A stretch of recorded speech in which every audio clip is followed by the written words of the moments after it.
Well, good morning, everybody. It's now 9:30, so it's time for me to open today's hearing sessions into the examination of the South Tyneside local plan. Welcome, everybody, to this venue for the hearings. Just to introduce myself, my name is David Spencer, and I'm the independent inspector appointed to examine the soundness and legal compliance of the submitted plan. And this is the plan that was published early in 2024 for representations into, as I say, the soundness and legal compliance of the plan. Can I just check that everybody can see me and where necessary, obviously everybody can hear me and where necessary see me? Yep, the speakers are working. Good, thank you. Can I please ask at this stage that people ensure that mobile phones are switched off or on their silent settings, please?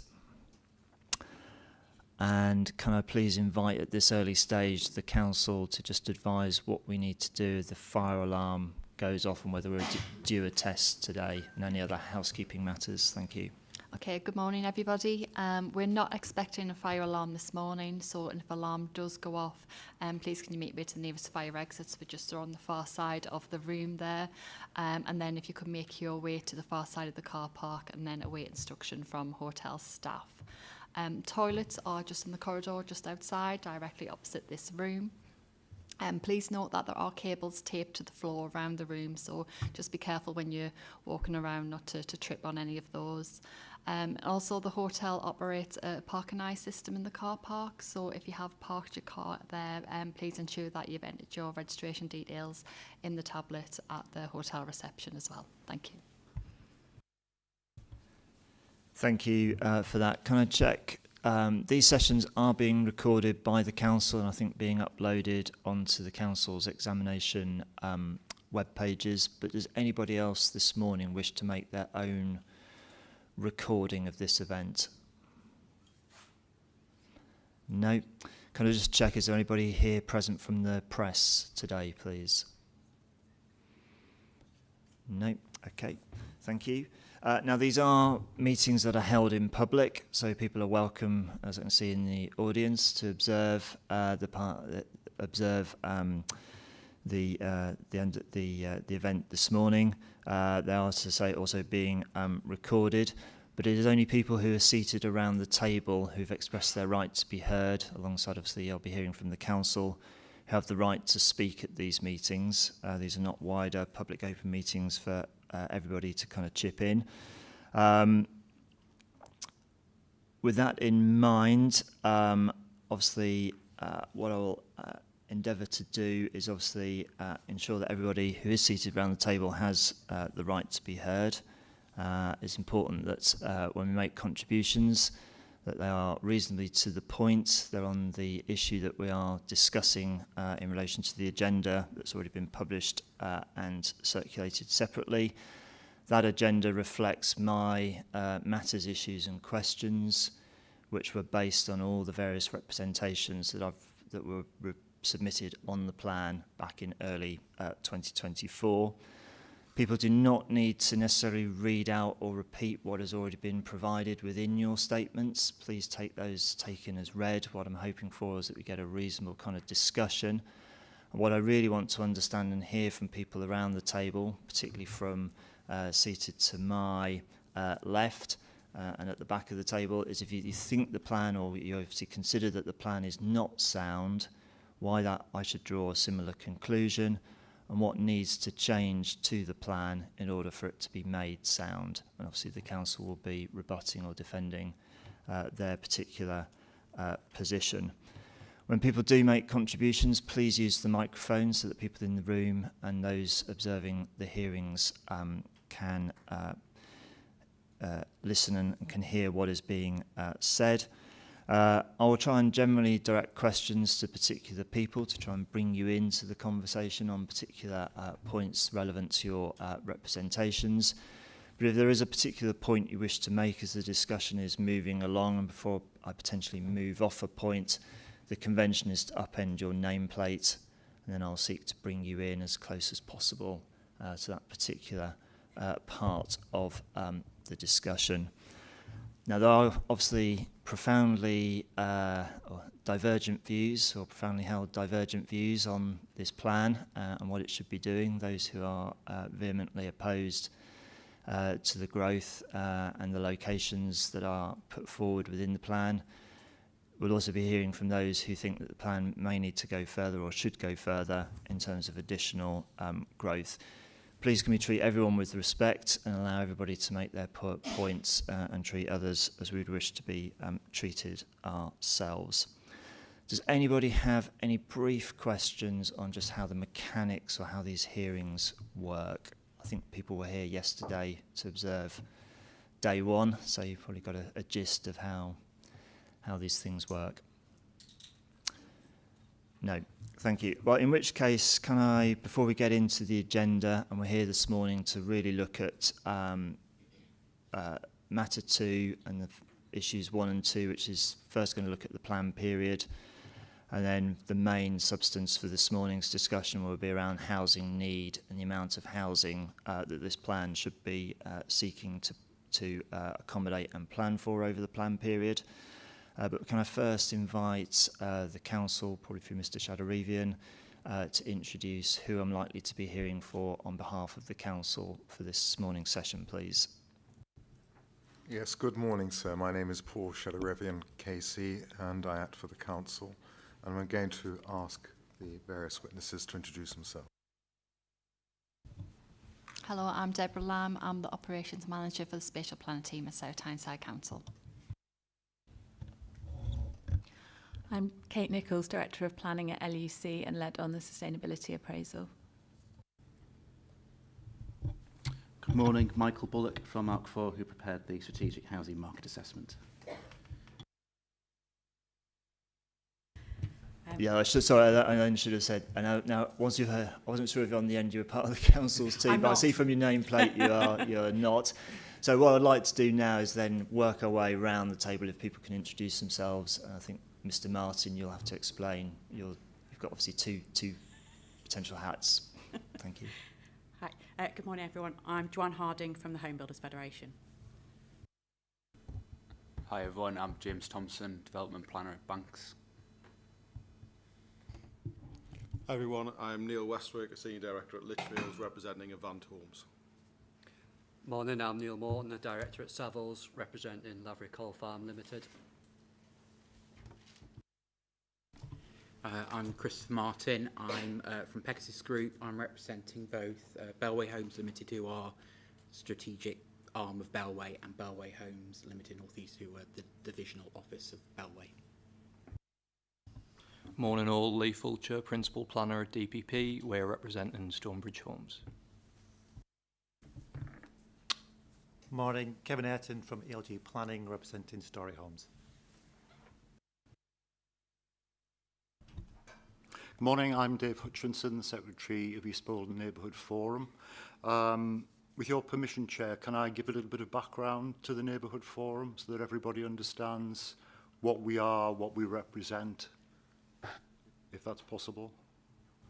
I think we have got time this morning. I would, as long as it's a very sort of brief overview. I mean, as I said, I've read representations, but if you can keep it fairly succinct, Mr. Hutchinson. Yeah, just a few points which I think are quite fundamental to the points we're going to make during the inquiry.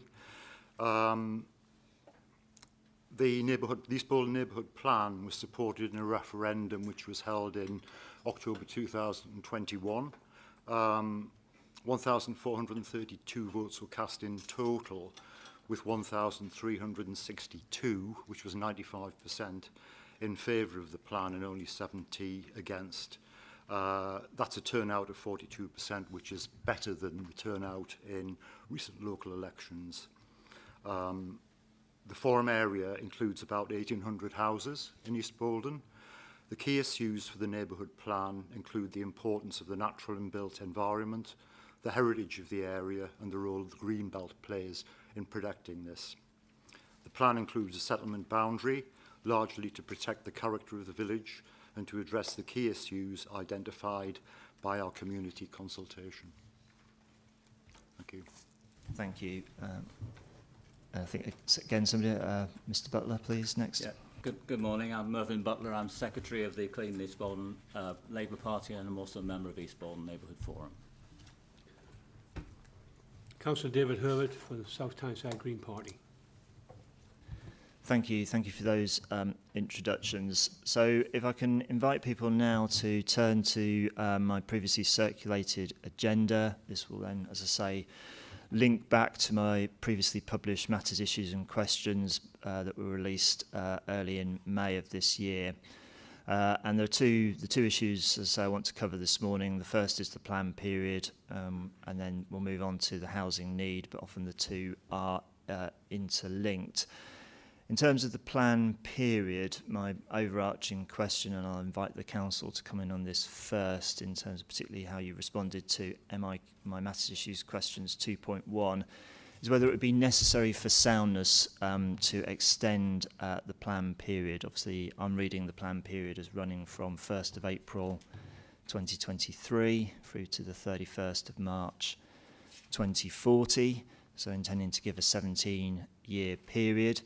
But as many people seated around the table will recognise, the National Planning Policy Framework in relation to strategic policies at paragraph 22, I think, says that plans, particularly where they contain strategic policies, and this is a plan that clearly identifies a number of strategic policies, should look ahead over at least a 15-year period from plan adoption. Now, as we sit here now, obviously there's a way to go with this examination, but assuming a fair wind and we make good progress and I'm able to issue a report, I mean, I think realistically adoption would be at some point in 2026. So I understand those submissions who are advocating or articulating that the plan period should be extended. But I would like to invite the council perhaps pick out some of the key points it's raised in its response to MIQ 2.1 as to why the council feels there are particular circumstances relating to South Tyneside that mean the plan period as submitted can still be considered to be a sound one. Thank you. Okay, thank you.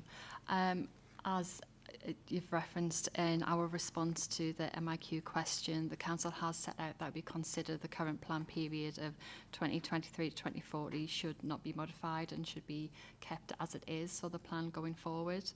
I think there are circumstances which justify that. I think everyone in the room is well aware of the delays of the plan and being submitted. So the local development scheme, which was prepared at Regulation 19, set out that the plan would be at examination summer 24 and identifies a proposed adoption period of summer 2025. Now, obviously, that hasn't happened, and we are obviously in examination now in 2025, and therefore that has had knock-on effects in terms of the plan period as it was set out at Regulation 19. The LDS that we submitted along with the submission of the local plan identifies an adoption, I say, in 2026. I think the timescales there are generous in terms of identifying that period, which says late 26, to take into account uncertainties around the examination period. But I say examination has happened earlier than what we set out in the LDS as well, so there could be some flexibility around that in terms of what is remaining of the plan period at the point of adoption. I think another important point to set out is that the plan has been submitted under transitional arrangements, and therefore at the point of adoption there will be a requirement for the plan to be reviewed to take into account the NPPF, which was published in December 2024. I think as well, it's also important to recognise the evidence base which has been prepared to support this local plan does not extend beyond the 2024 end of the plan period. I think the council recognises that should the plan period be extended, it would mean that there would be a significant amount of work that would have to be undertaken to support that change in the plan period, which would lead to additional delays in terms of being able to get a plan adopted. So we considered that the approach that we've taken and keeping the plan period as it is probably going to be the most efficient way of getting a plan adopted for the council.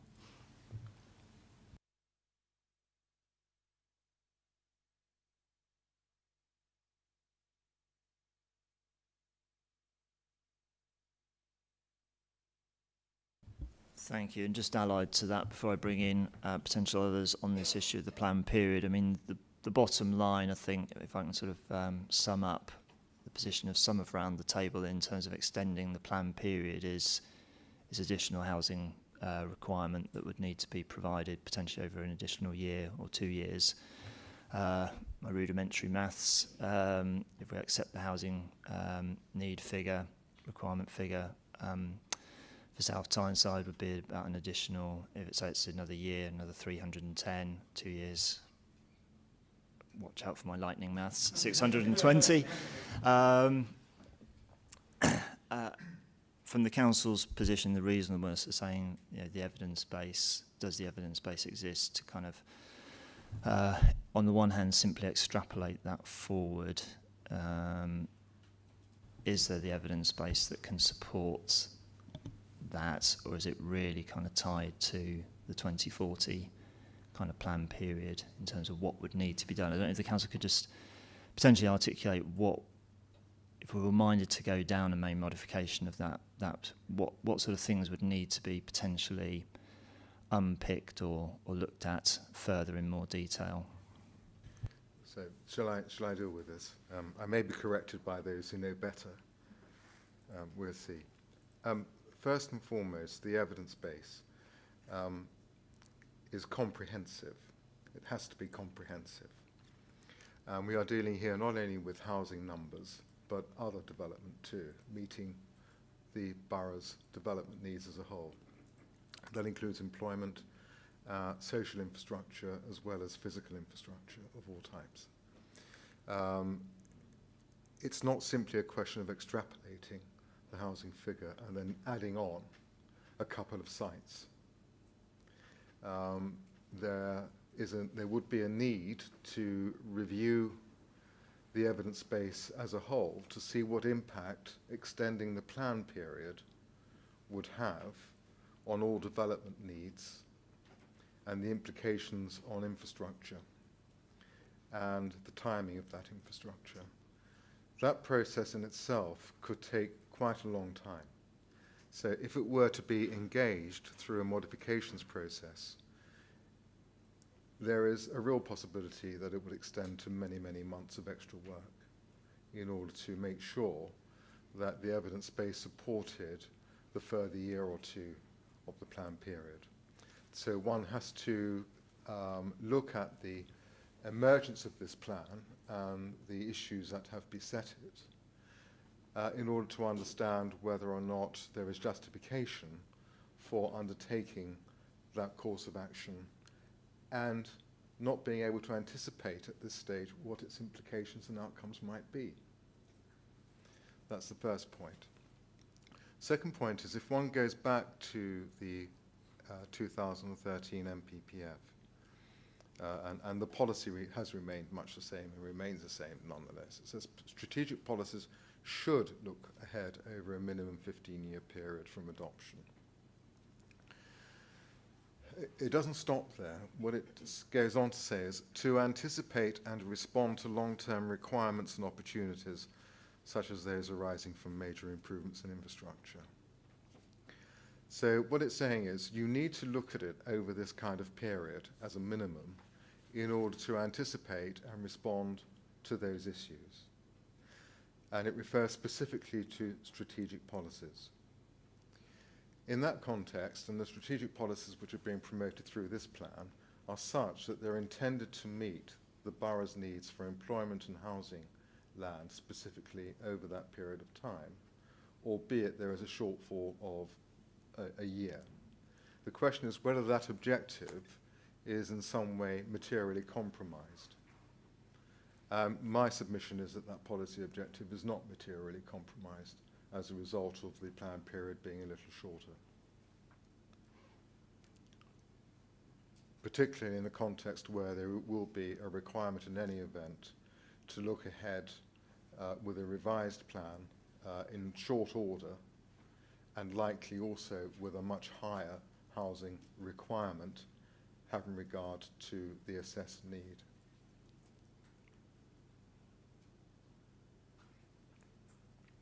And just to reinforce that, the same policy in paragraph 22 goes on to say, where larger scale developments such as new settlements or significant extensions to existing villages and towns form part of the strategy, policies should be set within a vision that looks further ahead, at least 30 years, to take into account likely timescale for delivery. It's not saying that the planned period should be 30 years. It's asking for a vision. And what I'm suggesting is that that vision and the ability to anticipate and respond to long-term requirements is not compromised by the slight shortfall in the planned period, and that the advantages of proceeding with the current plan and its current period far outweighs the potential difficulties that may arise in trying to extend it at this stage. So I hope that helps. Thank you. And I'm sure many around the table are aware, obviously, for plan examinations now, there's obviously the letter from the Minister to the Chief Executive of the Planning Inspectorate, 30th of July last year. So if there are to be any pauses to plan examinations, we're looking at a window of around about 6 months. So I need to bear that in mind if there's significant additional work or requirements likely or necessary to make a plan sound. Obviously, that sets out the council's position. Obviously, read your statements. I'm reasonably clear on your position. For those who do advocate or articulate that the plan period should be extended in light of national planning policy, is there anything further anybody around the table wishes to say in relation to what you've provided for your statements? And the council's kind of submissions that it's not simply a case of just being able to kind of extrapolate the housing requirement. That in itself would sort of like pulling at a loose end on a woolen jumper. It's going to unravel and take more time to kind of fix than perhaps people envisage. Mr. Westwick first, I think, please. So it's just a brief point, not want to go over what you said, but essentially. What we seem to heard from the council is that there may be some, for starters, this is a problem the council's making in the delay in the plan. But essentially, what we've heard is it may be a little bit difficult to do the task, but all we heard was many months delay, not an elongated period for an infinite amount of time. My view is that, yes, it may be a slightly more difficult task, but I believe the NPPF is clear it is for a minimum of 15 years period the council haven't got. I don't think just because the task is slightly difficult and will cause some minor delay that it shouldn't be undertaken. Can I invite Mr. Westwick, yourself and others? The council makes also the specific point, obviously this is a plan being examined against the September 2023 NPPF under transitional arrangements through the subsequent national planning policy framework. You know, this is an authority that's going to be expected to produce an updated local plan in quick order. Does that provide any assurance at this stage to find a plan with potentially 14 years plan period sound in that context? I think from my point of view, sir, it unfortunately doesn't. I think history has demonstrated that South Tyneside do not produce plans in short order. We're sitting here today after an elongated process, so unfortunately that doesn't give me myself much comfort.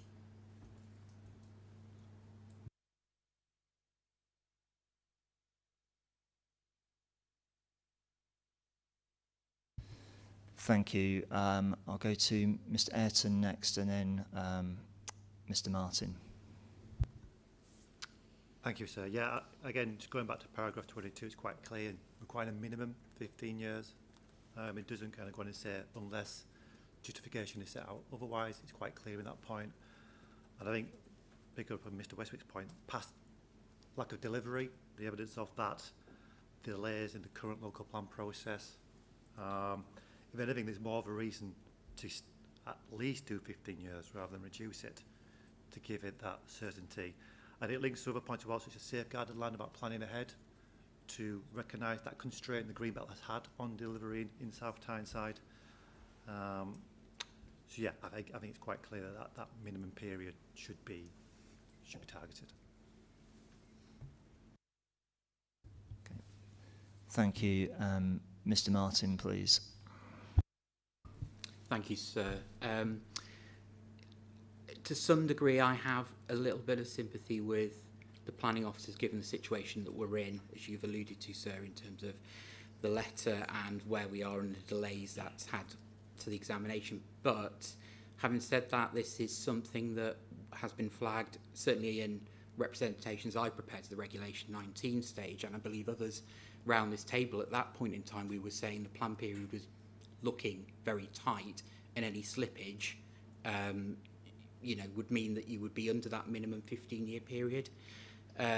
So there was an opportunity at that point in time for the council to extend out that plan period. So it's not something that has suddenly sprung upon them to some degree. It's something that has been signalled and flagged through representations previously.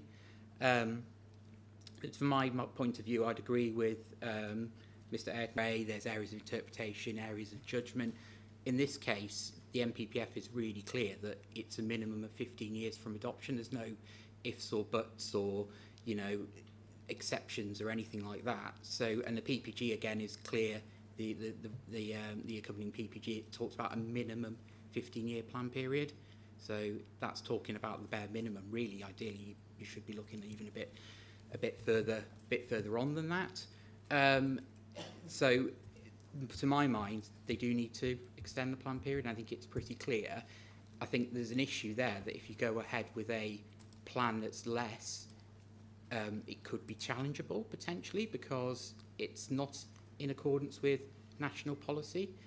And I know that the council have also raised the matter about, this is a transitional plan, it's the transitional arrangement, and that there will be a review in short order of the plan, given what the MPPF says.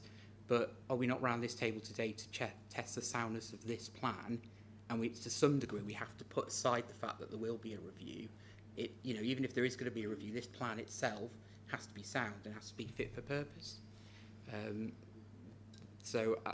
Unfortunately, I think it is a situation where I think they need to be looking to extend the plan period. Thank you. Thank you. I mean, others may want to come in on this point, but I'll come back to you, Mr. Martin, as you're the last contributor. I say others may want to come back. I've heard from the council, from Mr. Shadaravian.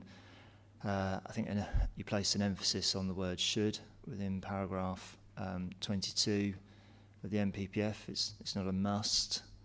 Obviously, it is a national planning policy document. So whether that's something that provides some flexibility in these circumstances, and whether, as you say, Mr. Martin is considering whether this plan is sound, and obviously the council consulted back in 2024. I appreciate there's been a passage of time, but at that time it consulted on and published what it considered to be a sound plan. Now, unfortunately, events mean we're sitting here now, I think probably much later than when the examination was originally envisaged. Does that provide kind of exceptional circumstances, as the council put as part of their reasoning to kind of not extend the plan period? To my mind, no, because there's nothing within the MPPF or the PPG that talks about exceptional circumstances that allow authority to plan less than 15 years. If there was, I would imagine it would have been in there.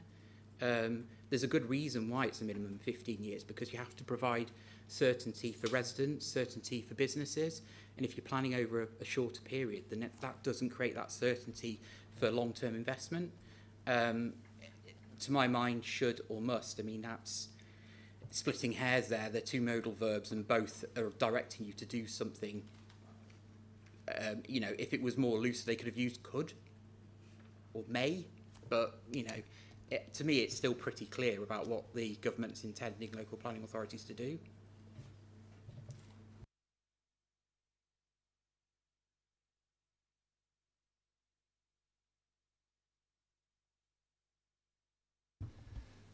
Thank you. Mr. Butler, please.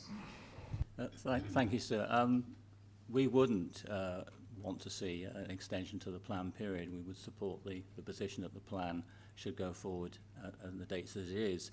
I think you've already just made the point about the period of the consultation on Regulation 19. I'd also make the point that from the residents' and public's point of view, the significant response to the plan was at Regulation 18, when the engagement was very much higher, and the frustration from our community that we're not in a position to have a plan in place. Obviously, we don't agree with everything that's being proposed, means that it's now important to get this plan in place, and anything that meant a further period, I think, would lead to more uncertainty. So we would certainly favour the plan period to be as is. Thank you.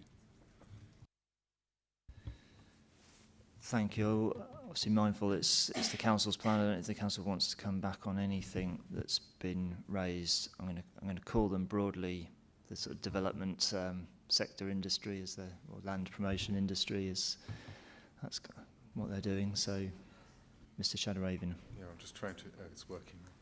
Yeah, just very briefly. The MPPF is the Secretary of State's guidance, its policies, upon which you must place considerable weight. Of that there is no doubt. However, this process also involves the exercise of planning judgment, and you are here to exercise that judgment in a professional and objective way. And paragraph 22 does not preclude the exercise of that judgment, provided you give reasons for your recommendations having regard to the requirements of that policy.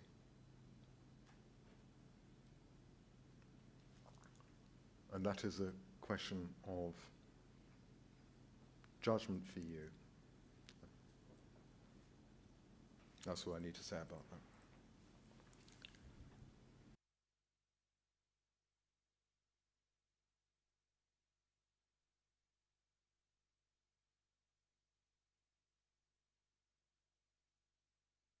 To also add, as a matter of practical experience, this is not the only plan that is seeking to go through or has gone through on the basis of a slight shortfall in the plan period. It's not uncommon.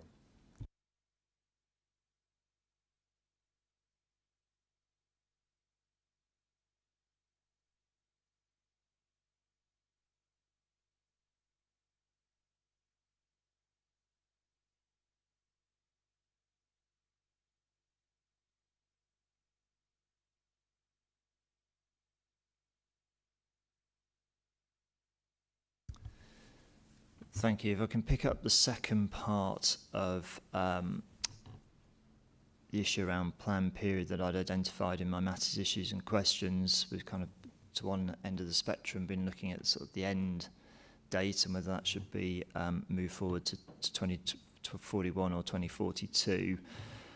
The other thought I was having, or have sort of applied in other plan examinations, is whether, given where we are, the plan period should be brought forward, given the use of the standard method for calculating housing need, applying the latest affordability ratios in terms of those being sort of forward looking projections, and whether there was a soundness issue that the plan period also needed to be brought forward to reflect, as I say, the latest affordability ratio. And again, I'll invite the council to respond to this point in terms of the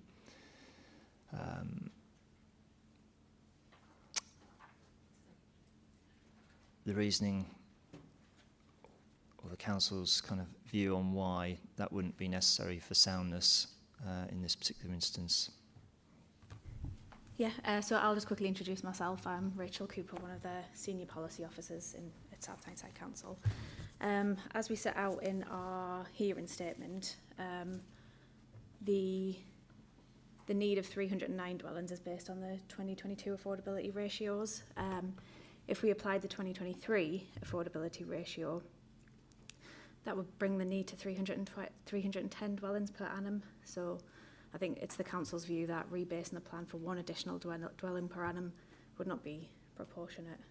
And given the reasons sort of we set out earlier in terms of the evidence base. Thank you. Does anybody else have views on rebasing the start of the plan period? It's typically more an issue where the affordability ratio has gone in a different direction and points to higher housing need, but I'm not hearing any kind of dispute from the council's analysis that it's roughly stayed the same, whether it's the 2022 or the 23 affordability ratios. Thank you. Before I just move off the plan period, obviously I've got to apply myself to this. Mr. Shadow-Raven says the judgments around whether this remains sound. I think I just want to just understand a little bit more. Clearly understand why the point is being made about extending the plan period, and people are inviting me on that basis. It's a consistency with national policy, test of soundness in principally, but the consequence of that is, I think for most people sitting around the table, a higher housing number and requirement over an additional period. It will also have ramifications about whether we can extrapolate employment land figures over a similar period. The council indicated, I think Mrs. Lambs referred to, it would be months to kind of look at this. Can I just understand just a little bit more? I mean, we're looking at things like the infrastructure delivery plan, traffic modelling, in terms of trying to potentially accommodate an additional 300 or 600, circa 300, 600 houses and relevant hectareage of employment floor space. Yeah, what would happen is before you got to the issue of considering infrastructure requirements and attendant requirements associated with the increased number, you'd first have to review the spatial strategy. Where are those additional houses going to come from? Should it be within the green belt? And if so, and as is most likely, if so, where within the green belt? So one would have then to undertake a further green belt review by way of an addendum to accommodate the extra number. And that would feed into the sustainability appraisal, which would then have to consider strategic options and then consider site-specific options in the way in which the SA has done so thus far. That work cannot all take place at once. There has to be a sequence.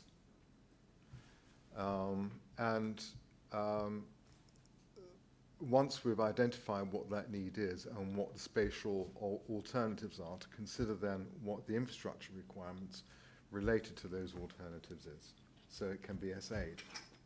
So it's a long process. One has to consider the resources which are available to the council to undertake that process. That's a material factor, because you can't assume that the resources will be there to achieve the outcome in a timely way. And then there is the issue of consultation and responding to that consultation, because any change through the modifications process has to be fair and give objectors the opportunity to make representations. And in order for it to be effective consultation, we have to take it into account in determining whether or not the choices made are appropriate having regard to those responses. And the implications of that are manifold, but I think one can anticipate that there is a real risk, not just a risk, but a real risk that that process will take much longer than 6 months. And moreover, that we can't know what the outcome might be in terms of its impacts on other elements of the plan.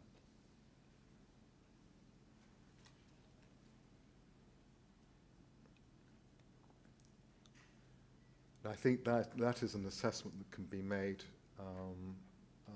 on the basis of experience and common sense. Thank you. I think just being devil's advocate for a moment with the council, there may be others around the table who might have a view. The council's looked at a lot of sites as part of this plan preparation process. They've been through sustainability appraisal. We'll come on to this as part of other discussions around the thoroughness of which the council has kind of looked at things, whether that, to some extent, kind of mitigates the kind of the timing implications of potentially looking for additional land supply. I'll put that on one side of the equation. I think what I would say to the room, and from experience drawn from other plan examinations, if additional supply is needed or is a consequence of a main modification, I can't think yet of a plan examination where that hasn't occurred, that consultation is carried out as part of any kind of pause. So it's not only a case of trying to, looking for that additional supply, going through the kind of various processes, it's also then carrying out probably at least a 6-week consultation, analysing that consultation responses. Can that reasonably be done within a 6-month pause window? But I think I'll give the council the I'm not saying the pudding is being over-egged, but is there a degree of evidence that exists already that would mean it would be relatively straightforward to identify additional supply? If we were talking about circumstances where the plan period remained the same, but that you were of the view that it would be appropriate to include further sites in order to fulfill a proper requirement, having regard to the assessed need, then that will probably be fine, because that assessment has already been done. You can look at further sites and make judgments about the need for further infrastructure in those circumstances, and be satisfied that other elements of the plan would remain constant, notwithstanding the additional requirement. But here we're talking about an additional year on the plan period and its consequences. That could well have implications also for highways infrastructure assessment and modelling, for example, which has been done. I don't know is the answer, but there is a difference between the two. And it's not just a question of identifying further sites. Thank you. Before I move off the issue of plan period and we get into the substance of housing need, are there any further submissions anybody wishes to make in relation to plan period and what I've just heard from the council? No. Okay, thank you. Leave that with me into my in tray of judgments to make. We now move on to issue 2. I should have said at the start, obviously we're sitting for this morning in relation to housing need. I will probably be taking a mid-morning break. You'll be pleased to hear at an appropriate time, so I'll signal when that is. That's likely to be in about 45 minutes time, but I want to start the discussion on a separate discussion on excuse me, housing need. And the first area I just want to start from, and just I don't think this is an issue of significant dispute, but in terms of just applying the standard method to derive local housing need, whether the output that's been identified as Ms Cooper has already referred to using the 2022 affordability ratios is 309 net new homes a year, whether that's soundly based. We'll come on to whether we should be using the standard method as the basis for deriving housing need. But starting from the starting point of National Planning Policy Framework says to use the standard method. Were we to do so, is the output reliably 309 dwellings per annum? Is it? I can't remember if it's Mr. or Dr. Bullock. It's either. Okay. Dutch, what a good day. Yes, in terms of running the standard method, then yes, 309 is the is the outturn figure. And that's set out within the strategic housing market assessment in terms of the various kind of inputs that have gone into that, in terms of the affordability ratio using the 2014 household projections, correct, etc. Yeah. As I say, I don't think from looking around the table that specific output in itself is contested, but I'll just check that still remains the case. So in terms of then going to the sort of the next item on the agenda in terms of kind of the principle of using the standard method, as indicated, national planning policy. I think this is at when we go back to the September 2023 national planning policy framework. This is at paragraph 61, states to use the standard method and the component parts of the formula unless exceptional circumstances exist. And I think, as I tried to sort of set out in my agenda, I think the rationale for that is that I think from the government's perspectives, try and get a degree of consistency across the country in terms of how housing needs are calculated. But I think one of the areas that's clearly been raised within the representations, particularly from those seated on my left, is whether the use of the 2014 based household projections is reasonable and kind of justified in a South Tyneside context, whether there are exceptional circumstances to apply alternative projections as a starting point. And again, I think this refers to my Matters Issues questions 2.4. I presume I'm again looking to Dr. Bullock as the, I don't know if I can call you the author of the SHMAR. Indeed. I was going to suggest if we defer to Ms Cooper for the initial council position, and then if there's any further questions, I can follow up on those. Okay, thank you. Thanks. Yeah, so the council haven't identified any exceptional circumstances to deviate from the 2014 household projections. The PPG is clear that 2014 based projections should be used and that they provide stability for planning authorities and communities and take into account historic under-delivery.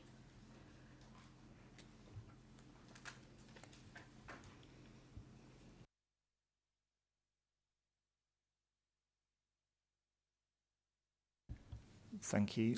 And I think in terms of this, some of these specific issues around whether there are these kind of exceptional circumstances, it probably overlaps into sort of part of my agenda item 5. And we'll come on to this in terms of others who are pointing to kind of recent population figures. But it is sometimes put at plan examinations to use the 2008, why don't we use the 2018 household projections? But I understand the SHMAR has kind of looked at this, it's kind of sensitivity checked. What does that tell us? Is it kind of significantly different to the 2014 projections? Might there be reasons for this? I understand whether it's Ms Cooper or Dr Bullock, there are variant runs of the 2018 household projections that could give you a raft of kind of different answers, but there's one that's often referred to as kind of the principal run. And from my reading of the SHMAR, the outturn for that, for the 2018 projections, is not significantly different to the 2014. But I don't know if you're able to, somebody's able to assist on this particular point. I'm happy to take that, sir. I think the point is that there's a very, PPG is very clear about the data to be used to assess future housing need.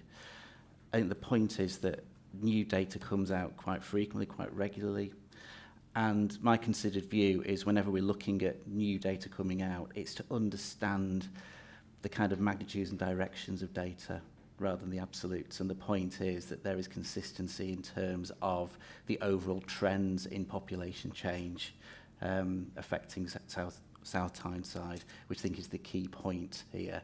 that you do get different sets of data coming out, but they're all pointing to a similar projection in terms of the kind of makeup and the character of a locality.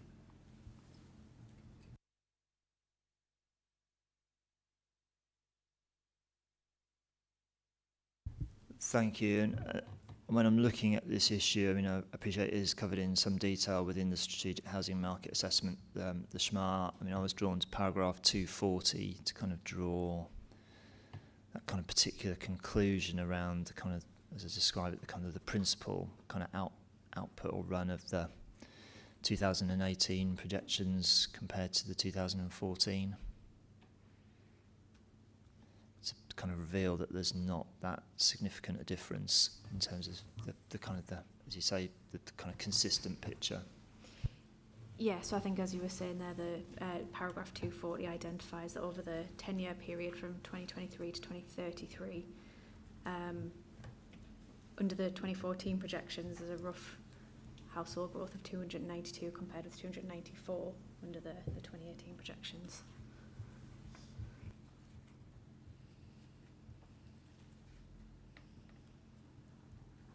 Thank you. I appreciate the kind of the move to standard method has taken a lot of the debate out of how we calculate and derive housing need. How I miss the days of objectively assessed housing need, which probably took a whole day. But nonetheless, I think whilst there's some recognition and support around the table for the application or how the standard method has been applied as the starting point for deriving housing need and ultimately the housing requirement for the plan in South Tyneside.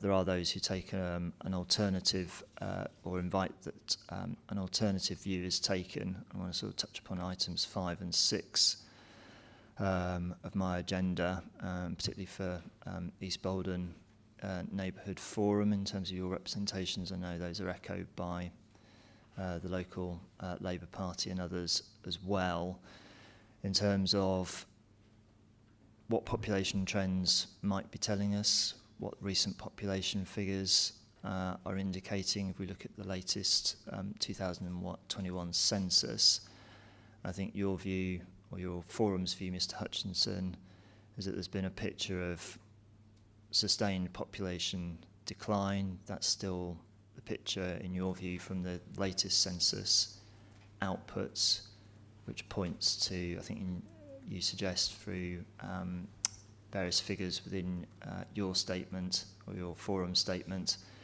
that the plans could potentially be over providing or providing for housing need significantly in excess of what is actually, in your view, required. So if I can invite you to just outline the approach you would invite me to take, please. Yes, sir, thank you. That's correct. Just a bit of background. In 2002, we wrote to the Secretary of State for levelling up housing in communities about the use of the standard method and whether there was any way that there were exceptional circumstances which could justify using another basis for calculation. The Secretary of State wrote back on the 20th of July 2022, and I'm quoting from his letter, which we submitted as an appendix to our submission. He said, "The standard method does not impose a target.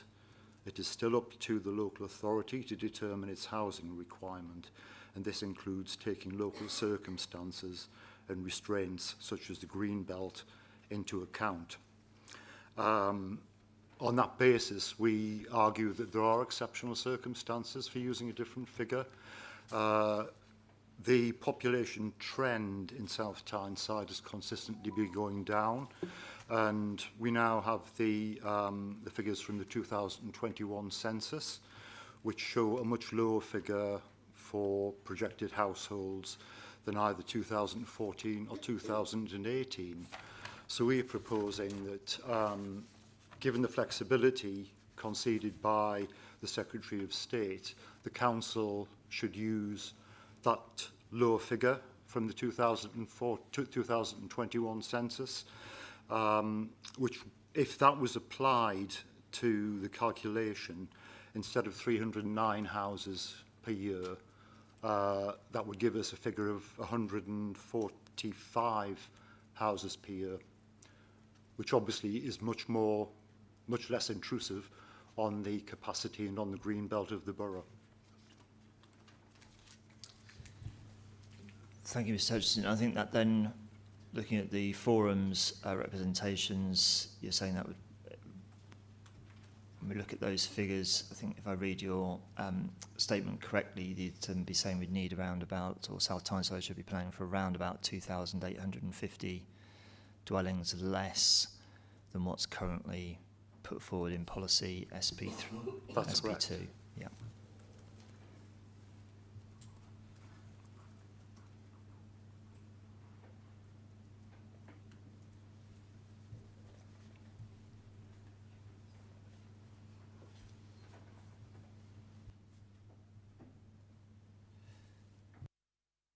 If I can turn again back to the council, please. I'm sort of mindful, obviously the council's from a position of, as it's pointed out to me, the planning practice guidance says to use the 2014 based household projections, obviously being invited by the forum and others, I'll bring other people in shortly, to look at this alternatively in terms of latest census outputs and what that might mean for household projections within the context, I think going back to Dr. Bullock's point of looking at wider trends. And I think what's been put to me is that since you're saying, since I think Mr. Hutchinson from your statement, since 1961, the trend in South Tyneside has been population decline. We could probably have a debate about whether that's still a valid kind of thing to be planning for. But my reading of the SHMA doesn't necessarily tally with that in terms of population is potentially projected to increase. I don't know if, Dr. Bullock, you can outline. I'm mindful of, we're looking at household projections on the one hand, and whether there are issues around looking at later census outputs that I need to be aware of in terms of consistency, and what potentially looking at some data in isolation might point to versus what potentially you could get from looking at a wider data set. I have actually prepared a crib sheet here to help, because I thought this question may come up, and it's a perfectly valid and reasonable question. In addition, the 2022 projections are now out as well. Now, bearing in mind we're talking about population, not households, so the base is talking about population. And I know it's not appropriate to introduce new information, but basically what I've done is summarise the population change 2023 to 2033 by the three different projections, the 2014 based, 18 based and the 22 based, and look at how they compare with the 2021 census.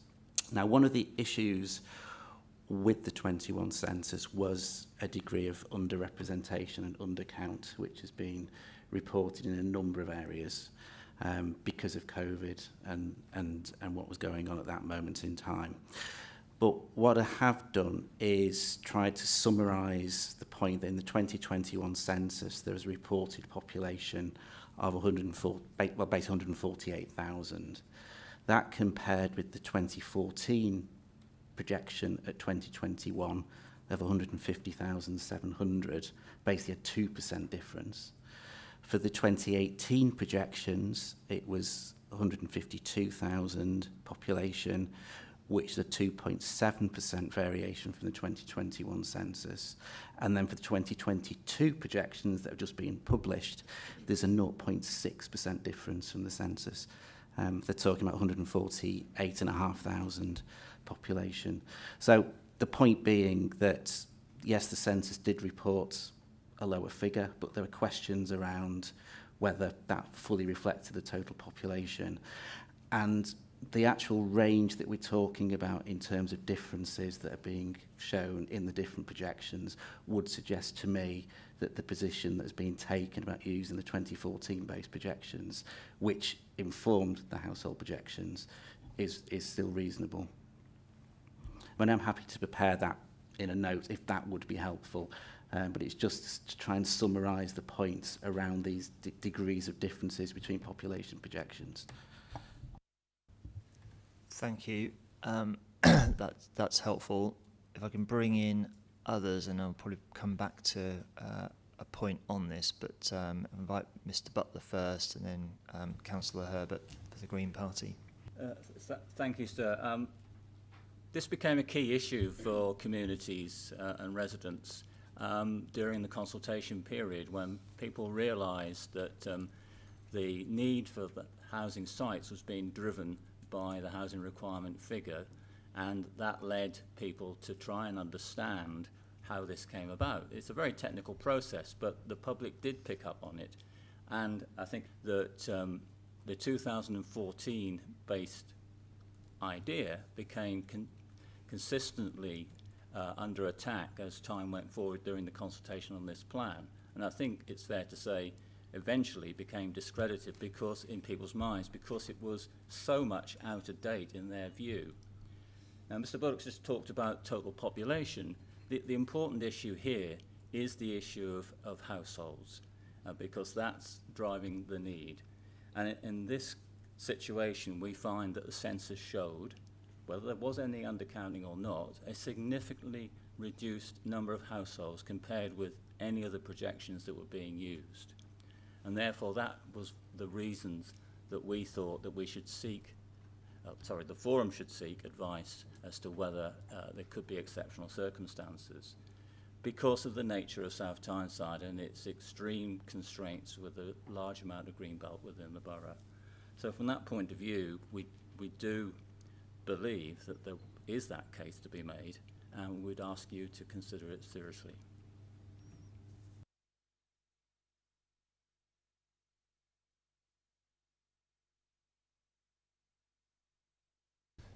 Thank you. Councillor Herbert, please.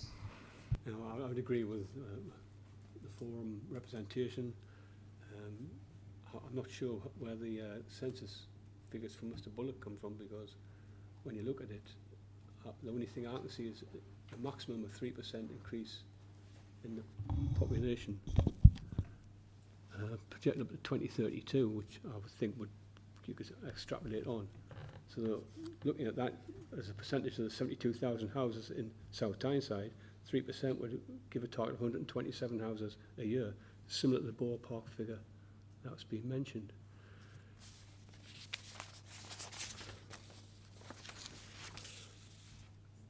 In addition to the letter from Mr. Scott, there were several ministerial pronouncements about housing targets.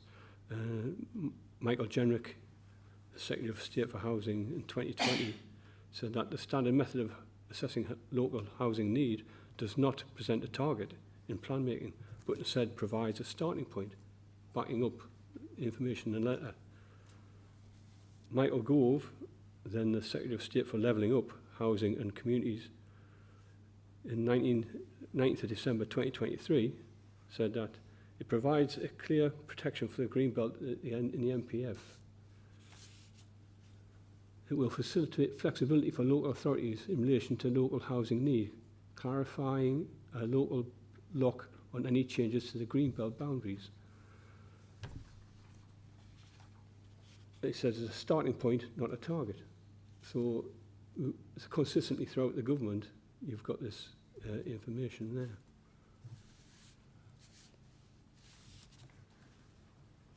There's also guidance in the House of Commons Library published on the 27th of August 2021 called Calculating Housing Need in the Planning System, which states in 2.4 that it's a starting point, not a target.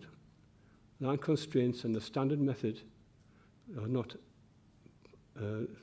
starting points and not a target. The standard method is intended to be the starting point in determining how many homes a local planning authority can and should deliver, but it's not a target. Local planning authorities must take into account, for example, land constraints such as a greenbelt.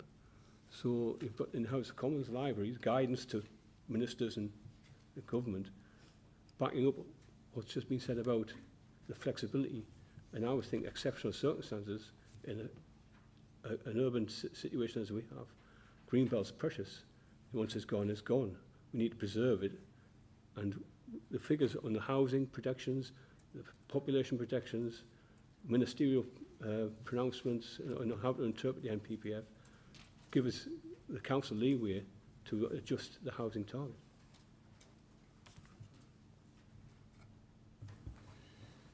Thank you for that. Obviously, I'm mindful, sort of sitting here today, we're I think I said earlier, we're under the transitional arrangements of the September 2023 National Planning Policy Framework, so I'm sort of mindful that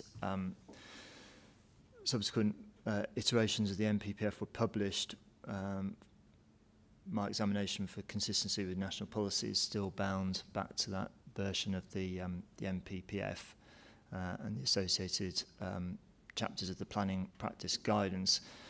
Just looking more widely, before I come back to the council, from the neighbourhood forum and others, I think you're also telling or inviting me to draw the conclusion as well that not only is this potential kind of overestimation of population, and then by association household projections an issue for South Tyneside, it could similarly apply to other authorities within the North East. So potentially a kind of a compounding of the kind of the over provision of housing across this region, I think, is how I've read some of the representations, or inviting me to kind of look at it more wide. There's potentially a wider issue. It's not just a South Tyneside matter when we come on to look at in due course around Greenbelt exceptional circumstances, whether other authorities can assist or help meet some of South Tyneside's needs. I think that's people are sort of generally nodding. Obviously, to pick up Mr. Butler's point, yes, my report will look carefully at this particular issue. But if I can just turn to the council, and obviously others can come in on this issue if they so wish.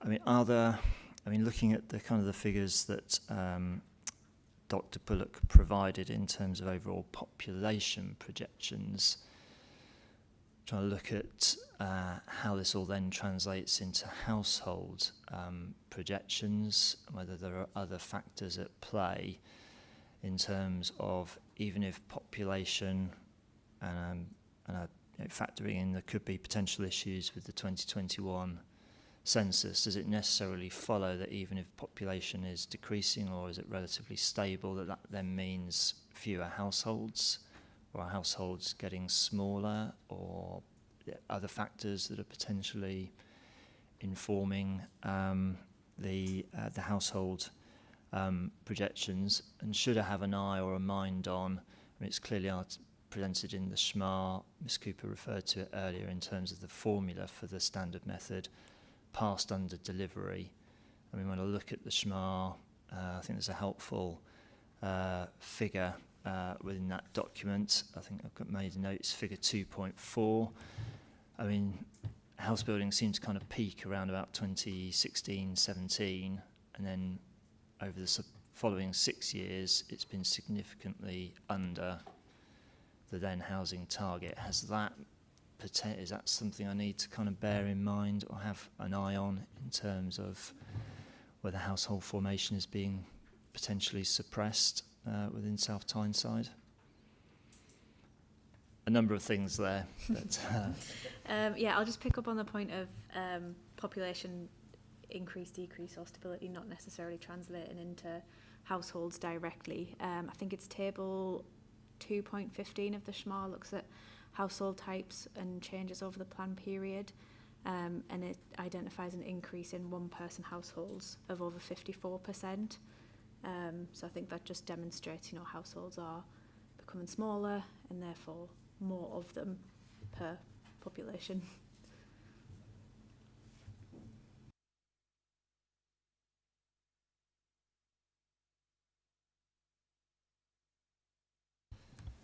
I think it was a general point I was kind of raising, whether, if we look at population figures on the one hand that might be sort of pointing in terms of a particular trend, or you know, I'm invited to kind of say actually the 148,000 for the 2021 census is a reasonable figure.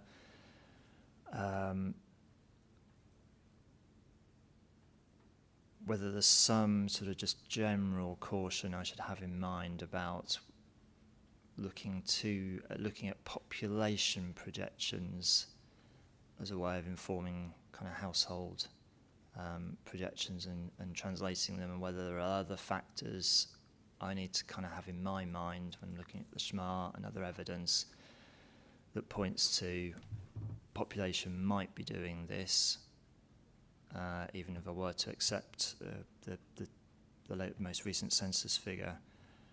But I need to have an eye on, or a mind to, actually, in terms of household formation and household projections, there are other factors that are potentially driving those figures and giving a kind of robustness or reliability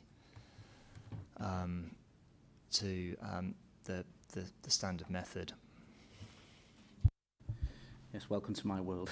Trying to discern all of this material.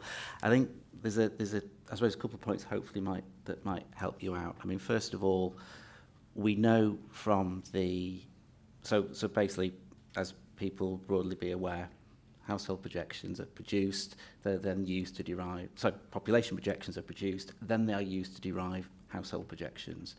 And what the Office for National Statistics does is it looks at the relationship between households and dwellings, works out the proportions of people likely to be household reference people, and on that basis do the projection of the households. Now, we've got data for 2014 and 2018, not for 2022 yet. But what is important to note is that under both the 14 and the 18 projections, the actual household growth, when we've looked at the period 2023 to 33 in the SMAR, the actual household growth is virtually identical. Annual change is 292 under the 2014 base projections and 294 under the 2018 base projections. So there's very little difference there. I think what I do, when I was working this data out, one thing I did want to note was that the actual base populations are different in the different projections. So the actual growth associated with those populations are different. Now, on that basis, what is interesting is that the 2014-based projections were showing a population increase of around 2,600 over that period, 23 to 33. The subsequent projections are talking of higher figures. The 2018 was talking about 3,800, the 2022 base talking about 3,500 more people over that period. But the proviso there is that the base populations are slightly different. So what we're saying is that the latest projections are showing an acceleration in population growth. The only issue that I would acknowledge is that they are predicated on slightly different base figures than the 2021 census. Although what I would say is the 2022 base projections are using the census as a key component of that analysis. So basically, in conclusion, what we're saying is that we are expecting the population to be going up across South Tyneside over that period, and the resulting need, and then that will get translated to the household change. So we're expecting that to be pretty much consistent with what we've seen.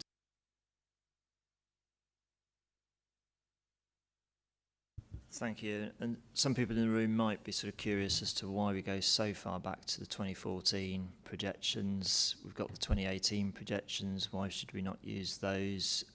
Notwithstanding, I appreciate we might be on the cusp of kind of 2022 projections, but nonetheless, just that 4-year period, why do you think the standard method is pretty clear to use the 2014 projections for the benefit of those who might think, well, why can't we use slightly more up-to-date projections for 2018? What were the issues around the 2018 household projections? Okay, I mean, it's quite simply, there's a policy position that we are, there is, under the standard method, there's a requirement to use the 2014 based projections. And I think what I would do is go back to my original point that when we're looking at household and population projections, it's similar kinds of trends that we are seeing overall. The numbers may differ a little bit, but they do vary a bit. I think the other general point is government are very keen on accelerating house building in England, and that is consistent with the use of the 2014 base projections. When we compare those with later ones, they tended to be more bullish in terms of baseline populations and growth, and that is consistent with the government's ambition to be significantly increasing house building across England specifically. So there is a point there. I think the other point I would make, and it does come on to some of the wider discussion, that we're talking about using the standard method to establish baseline position. Within all of that, there is that acknowledgement that it's not just around the household change, it's also about economic change, it's about providing housing for economically active, for different groups of the population. So the point I'm making is that even if the 2014 projection is more bullish, it's helpful because what it does is it sets a broader canvas, if you like, from which the various needs that we need to be providing for can be increasingly be met.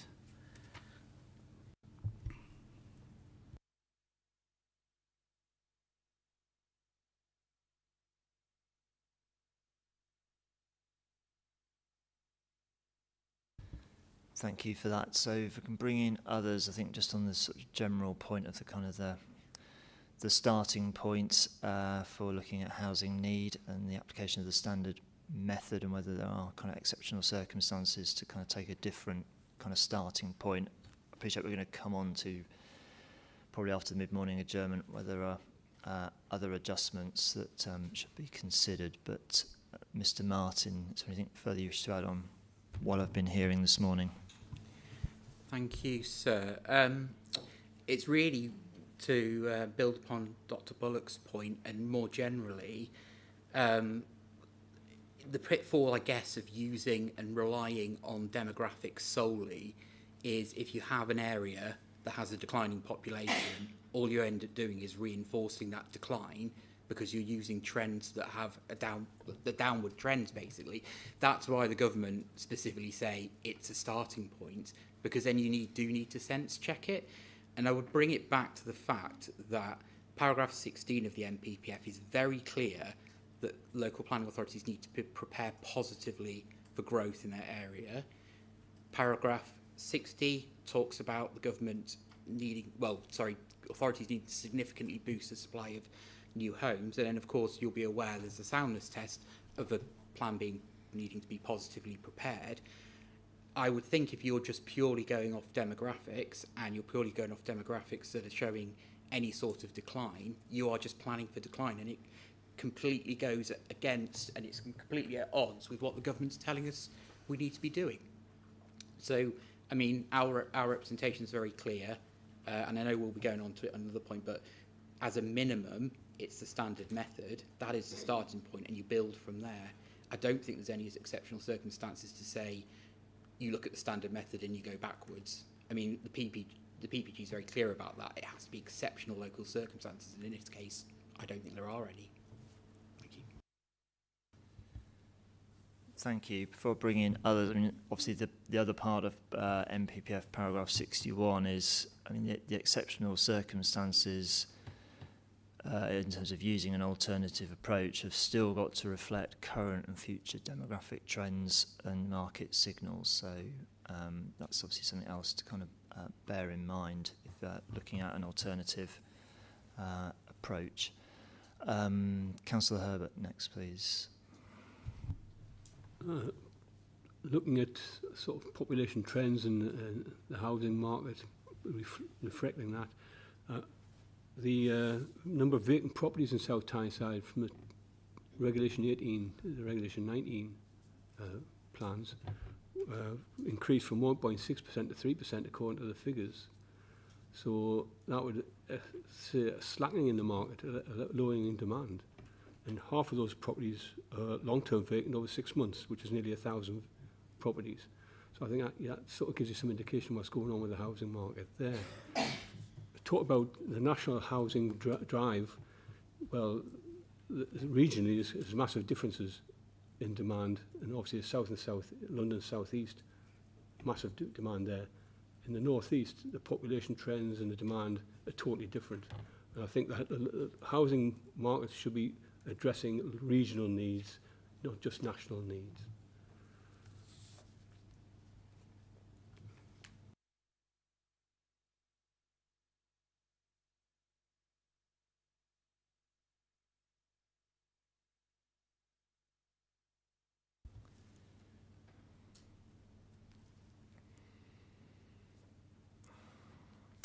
Thank you.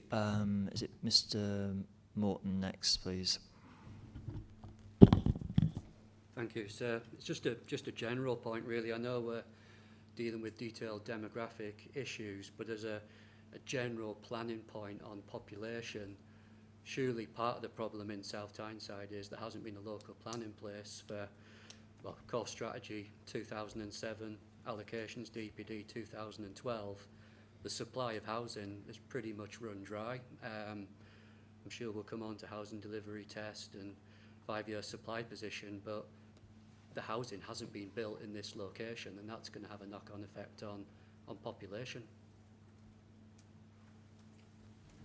Thank you. Bring in, I've forgotten the name from the gentleman from Mr. Banks. Oh, sorry, from Banks Properties. Yeah, it's Mr. Thompson. Mr. Thompson, thank you.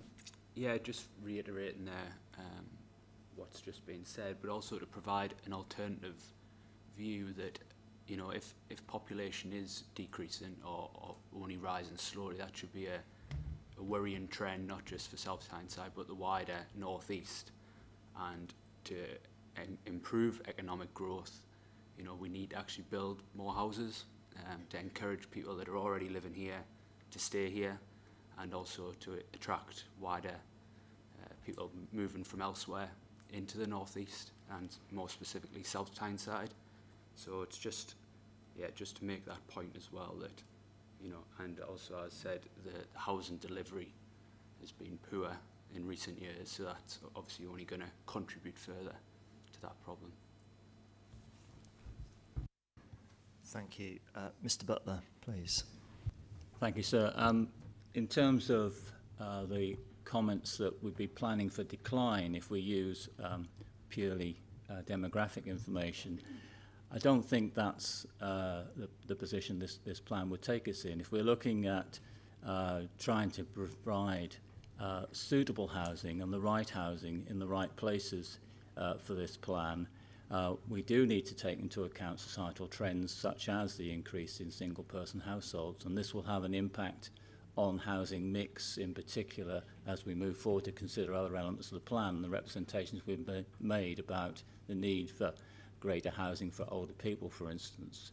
So I'd hope you bear that in mind, that we can look at the population trends and use those positively to plan in the proper places. Excuse me, mid-morning adjournment. I identified at point 7 of my agenda to kind of just bring some of this together.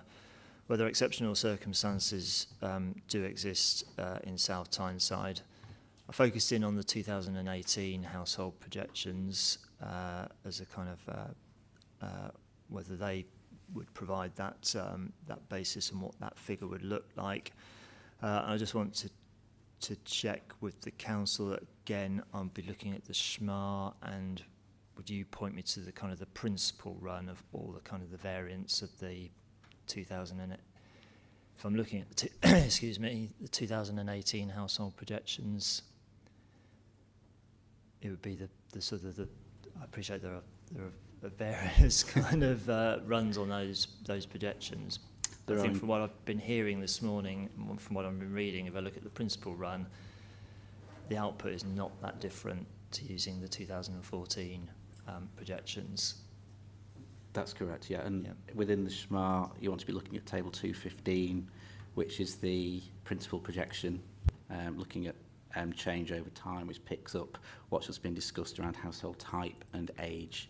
And then also table 216, which is looking at that change in households under the different scenarios published as part of the 2018 projections, but then also comparing those with the principal projections from 2014 and 16, which were there at the time, and 18.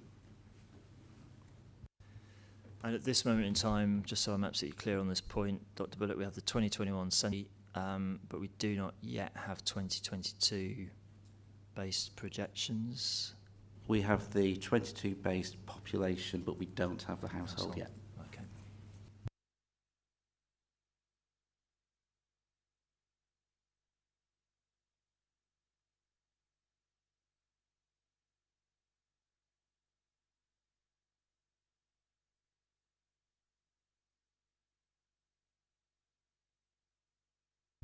And just finally, sort of picking up the point from Councillor Herbert and thinking around if there is an alternative, what does that potentially look like? I think the only sort of figures I'm really being presented with are really from the East Bolton Neighbourhood Forum, who've kind of suggested that if you use their methodology or approach, it'd be around about 2,850 homes less. I think it's the output. I think that's probably the modification you're suggesting I would need to bear in mind for the plan. There was a reference to kind of vacant homes or vacant homes, empty homes within the borough, how that potentially feeds through into kind of household projections. I appreciate there will always be a degree of churn within the housing market. Not all properties are occupied at any one time, but are there particular, can you recall from the Shamar evidence, Dr. Bullock, whether there are particular factors around vacancies, or because obviously you're coming up with a net kind of figure? What you also have to bear in mind is there's a relationship between households and dwellings. There's usually more dwellings than households. When it comes to vacancy, if you're looking at more than 3% in an area, then it's probably worth looking a little bit more as to why, what are the underlying drivers for that. When I started research in the 90s, there was some broad benchmark of 2% of social and 4% of private were general benchmarks for what we call transactional vacants, i.e. allowing people to move around. I've kind of settled on a figure around 3%, and as long as it's within that kind of 3% or below, then I'm generally satisfied that is part of the general market requirement to allow people to move around. That being said, there may be particular issues in very particular neighbourhoods around stock condition, stock quality, etc., which may be exacerbating vacancy, but that was not specifically covered in the evidence base because I was satisfied that overall the vacancy rates we're talking about were reasonable and proportionate.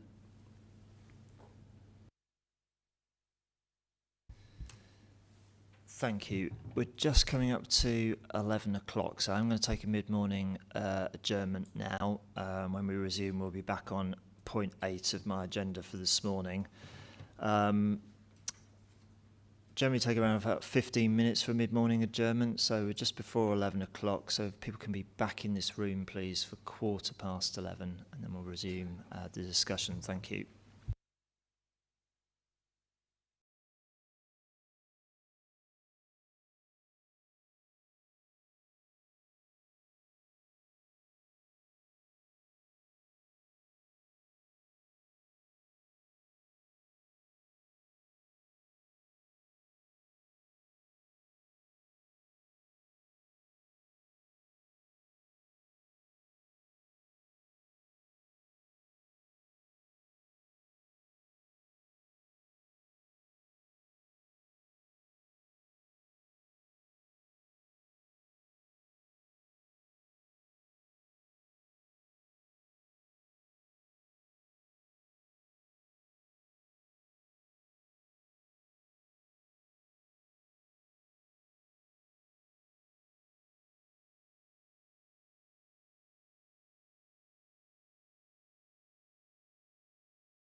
Okay, it's just gone 11:15, or just come up to 11:15, so I'm going to resume these examination hearings, please.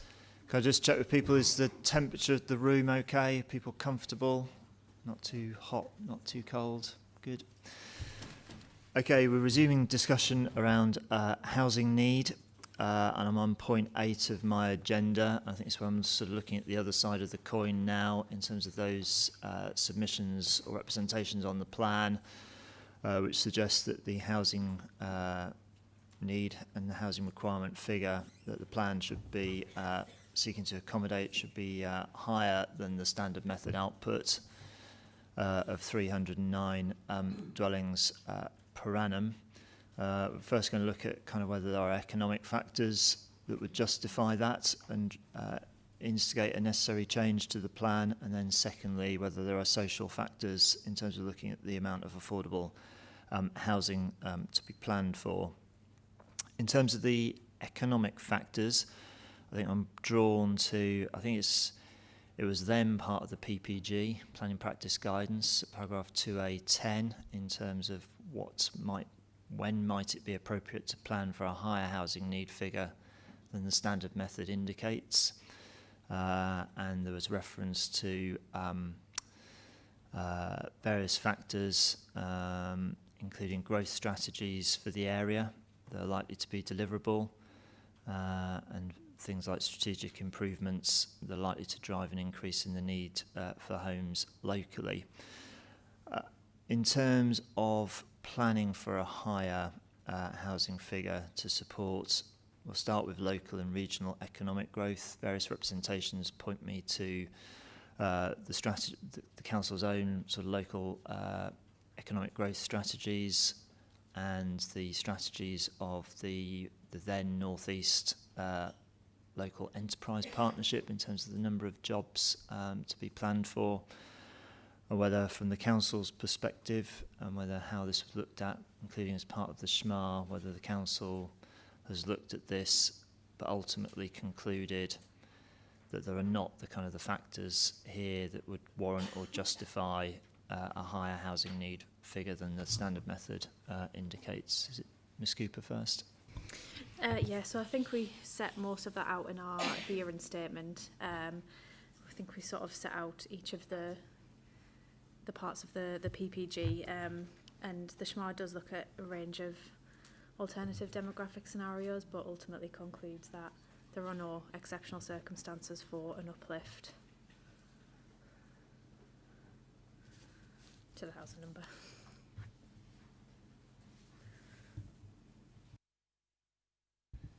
Thank you. And in terms of I think some of the representations that are before me sort of question whether the SHMA, so the Strategic Housing Market Assessment, did look at this in kind of sufficient detail, given there are very clear kind of economic ambitions to deliver additional jobs within South Tyneside and this part of the world, whether there's going to be sufficient housing to kind of meet those kind of economic expectations that are still going to result, hopefully, in just kind of sustainable patterns of growth.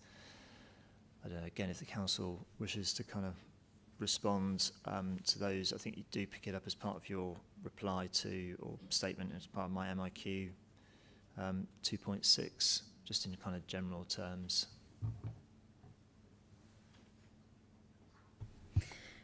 Yeah, so obviously the plan does sort of seek to meet the economic ambitions of the council and the wider regional area. We do that through allocating enough economic land to meet that need. But as we sort of set out in our hearing statement, that land is for the most part within existing economic areas, with the exception of Wardley Colliery, which is a modest allocation, so it's unlikely to have a discernible impact on the local housing need. And then I think we touched yesterday on the IAMP. The IAMP topic paper looks at the impact of, potential impact of IAMP on housing. And again, it kind of comes to the conclusion that there won't be a particularly notable impact on housing need in South Tyneside.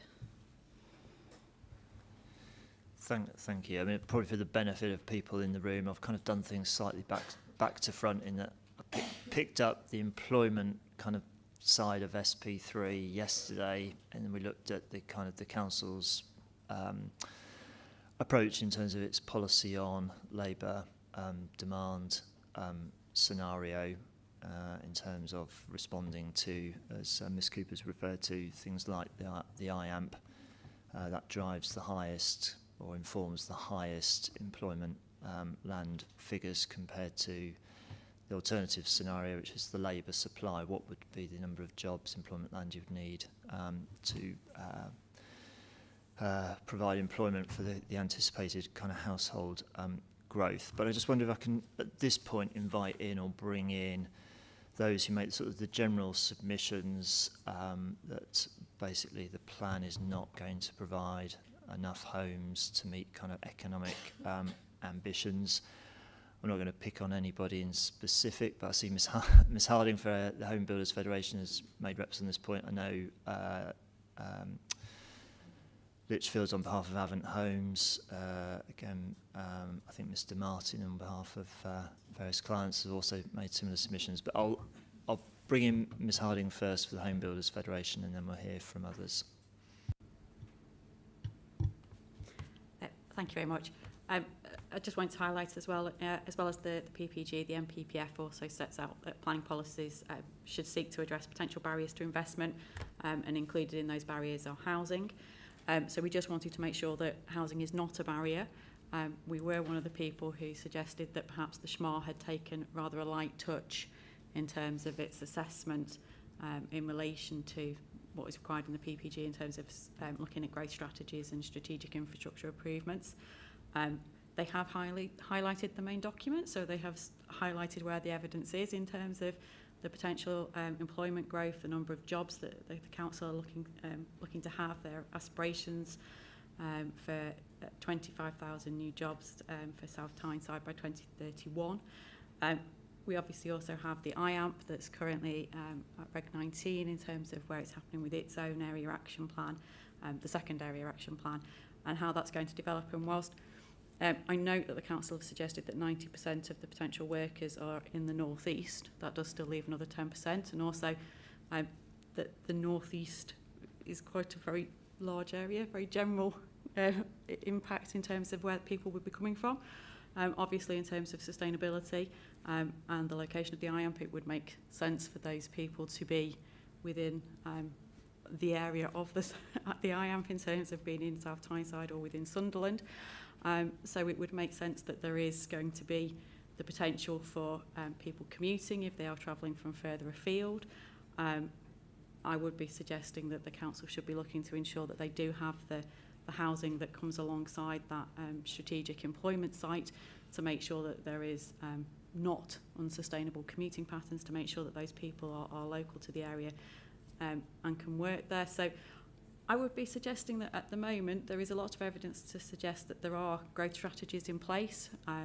There is the potential for housing to be a barrier to investment and employment in the area. And that I don't have the evidence in front of me to suggest that the council's current housing figure is sufficient to meet those additional needs that are there from the employment base. Thank you.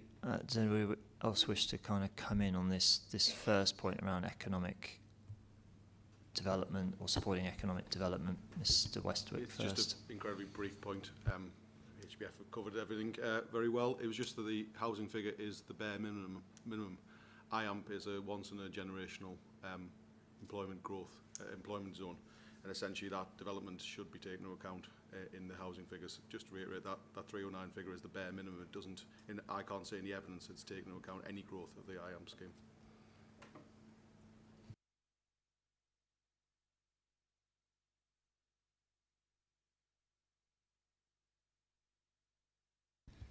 Thank you. And then Mr Martin next, please.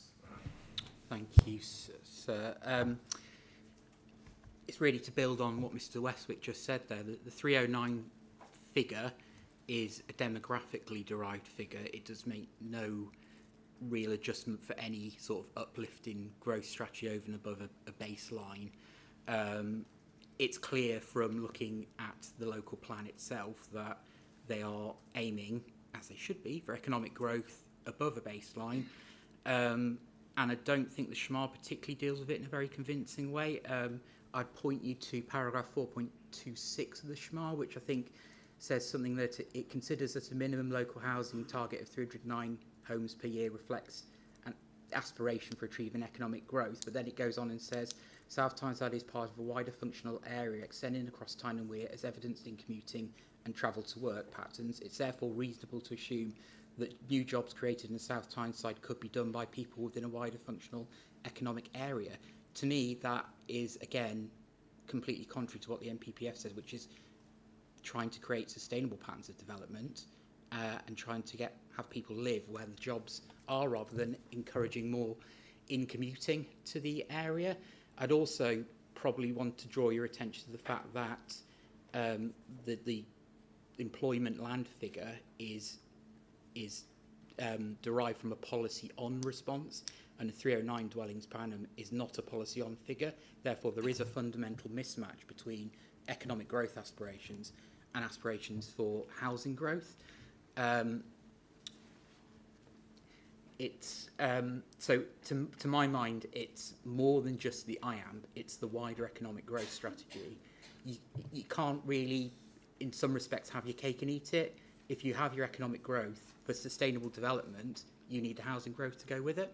And at the moment, from the evidence, I'm not convinced that's the case.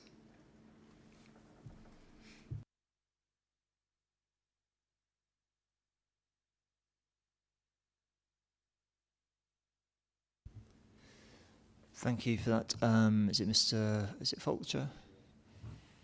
Thank you, sir. Yeah, I would just concur with everything that's been said. It's wholly unsustainable to rely on in commuting from other areas. And I just wanted to flag the point that in relation to IAM, for it to be as successful as we need it to be for the region, people will want to live in Sunderland and South Tyneside, and South Tyneside have clearly recognised this previously by reaching out to Sunderland to discuss shared expansion and being able to facilitate land for that, in which Sunderland weren't able to provide. So it's been considered previously, but hasn't really been reflected within the new local plan.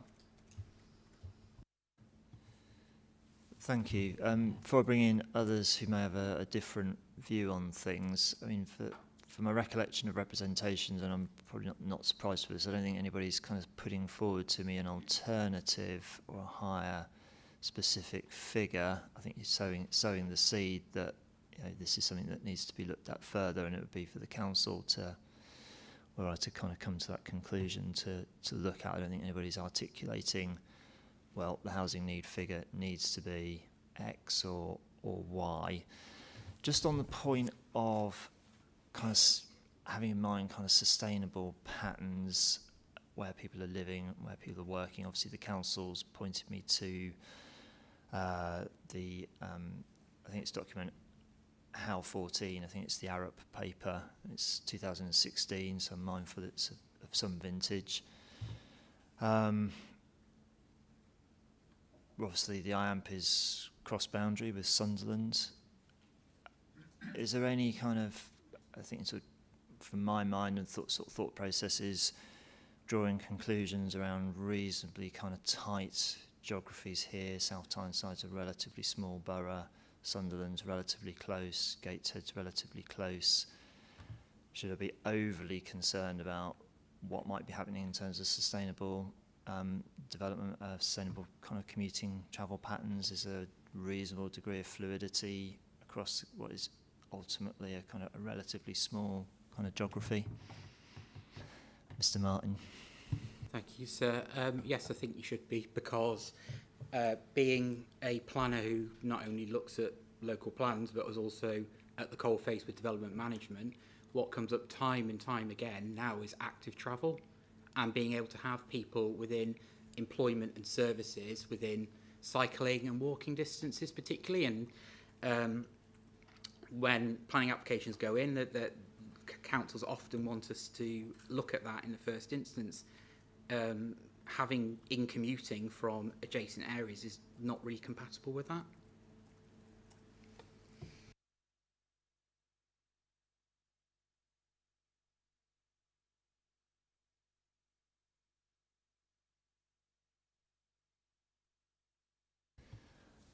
Thank you. If I can bring in others on this issue about whether there should be sort of further housing to support economic growth, in particular, Mr. Hutchinson for the forum. Thank you, sir. Just a comment on what's been previously said.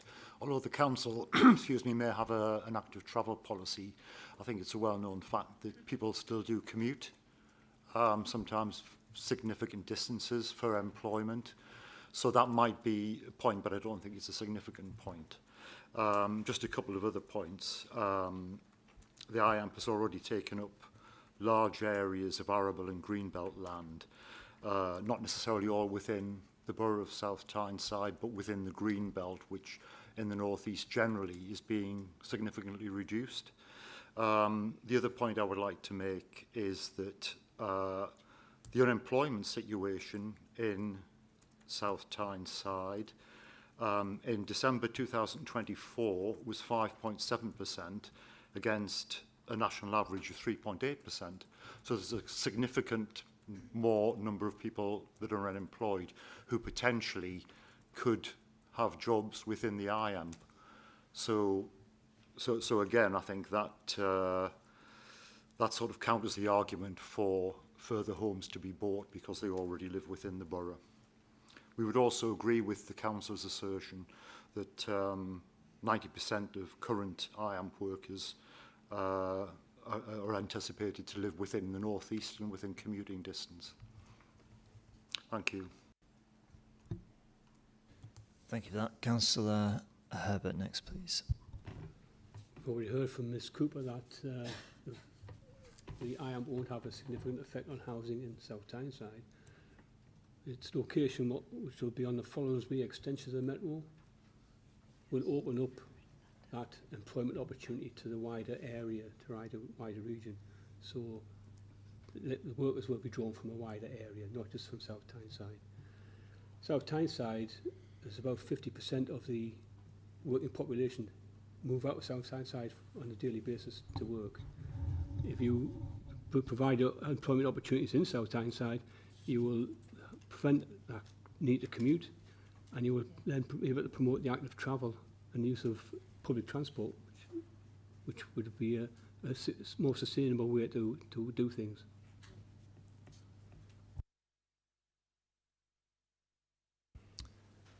Thank you. If I can come back to the council, please, and I think that the points that were put to me both in representations and what I've just heard, I think the description that the strategic housing market assessment has kind of given this, I think, quote, a light touch, that it's not looked sufficiently at whether there should be an uplift for economic purposes. I don't know if the council or Mr Bullock want to respond to the charge presented. Happily, and I think the SHMAR does give a narrative around acknowledging that the 309 is a reasonable representation. I think one of the really important points around this debate is very often we'll look at as a way you're familiar with looking at different rates of economic activity, migration, etc. One of the key points that through the work we've done on IAMP as well as in South Tyneside is the whole sense of upskilling the existing population to fill the jobs that are being created. So in my mind there is a pool of talent within South Tyneside already which can be used to try and support the jobs and the economic growth ambitions of the local authority. I think that's a really important point. Does that speak to the point that's made to me, I think it was also raised yesterday at the employment session, around the level of unemployment within South Tyneside? And ask Dr Bullock first. Yep, certainly. I mean, economic activity rates, unemployment rates, etc. are pointing to, I mean, I don't have the data immediate to hand, but you know, living within the locality, I'm fully aware of some of the economic challenges of populations.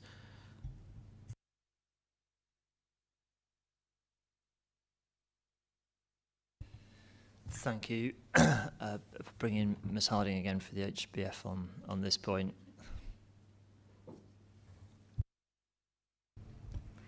Yeah, I just want to say, while I don't disagree with the aspiration for upskilling the population, that's a very worthy cause. I would be querying what the council are doing to upskill that workforce to ensure that they are actually going to be able to take employment in the IAMP or other employment that is available as they go for growth. Without evidence, to say in the SHMAR that there is some form of funding or courses or support from the council to make that happen, I would be very begrudging to take that as a potential way to meet those employment needs.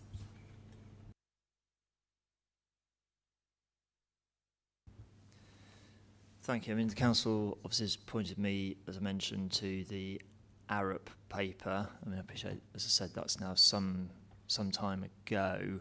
But just picking up the point from the Home Builders Federation, I don't know if it's something the council can go away and come back to me on in terms of what there is in terms of strategies or programs at the moment that's kind of going to kind of assist local people to fulfil the employment being created at the IAMP. Yeah, we can look into that.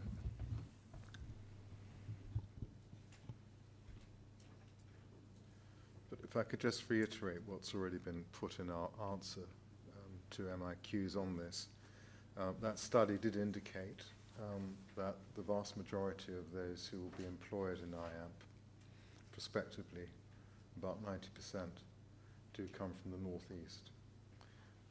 Also take into account the fact that there is significant out-commuting from South Tyneside as well.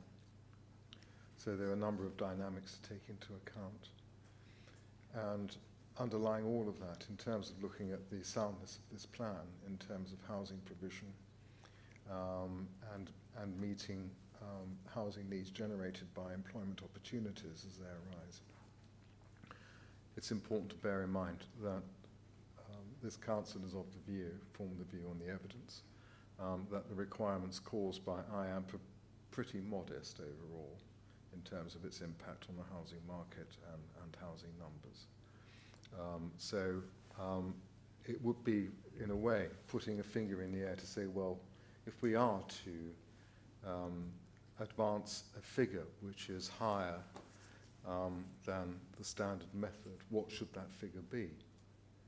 Because we'll be looking at having to justify that, probably in green belt terms as well, in exceptional circumstances.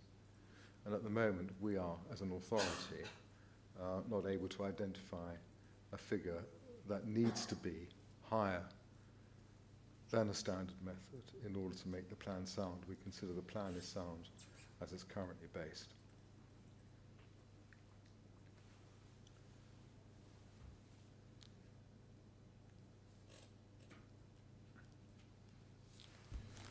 I think it's part of the point, Mr Shadoravian, that people might say around the table the council doesn't have that figure because it hasn't kind of investigated or considered that or kind of dug a bit deeper to kind of see what that could potentially mean.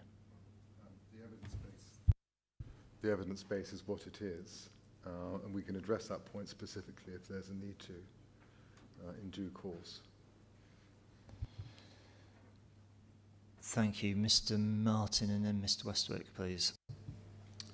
Thank you, sir.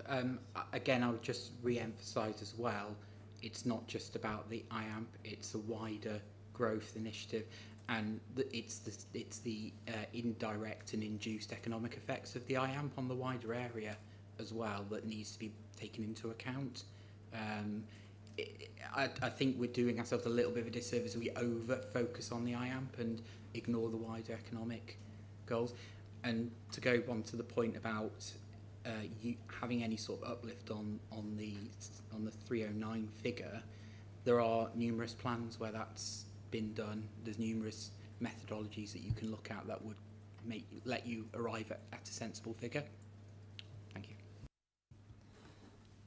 Thank you. I'm always mindful. I'm examining the plan in front of me, and you could be drawn to other comparisons, but I've got to look at the evidence before me, and I will go back to look at what's been derived from the scenario, which is the labour supply in terms of the amount of employment jobs needed to support the planned housing growth versus, as you say, Mr. Martin, the kind of policy on scenario that the plan adopts and the kind of degree of difference between the two. I'm just thinking, I mean, I've kind of, to some extent, I'm just looking at this plan, obviously, but just casting my mind to what's happened if any local plans more recently have been adopted or found sound within this part of the world, where, I don't know, you say many plans have an uplift applied to them.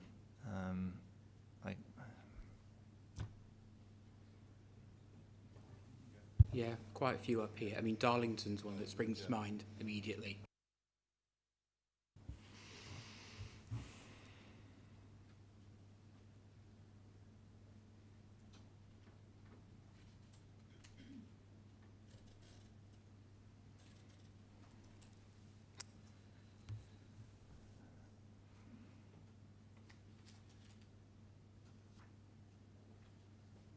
Okay. Mr. Westwick, please. So again, it's a brief point. It's just I'm slightly struggling on the evidence base. My reading of the ARROT report was actually that then on page 12 requests the Council, Sunderland, South Tyneside to look at objectively assess needs in a bit more detail, as in dig deeper, as you said, sir. And then the SHMA essentially then reverts back to the ARROT report, so it all feels a bit circular and the evidence doesn't seem to be there to assess the impact of IAM in any great depth. It might be something the Council can pick up in their note.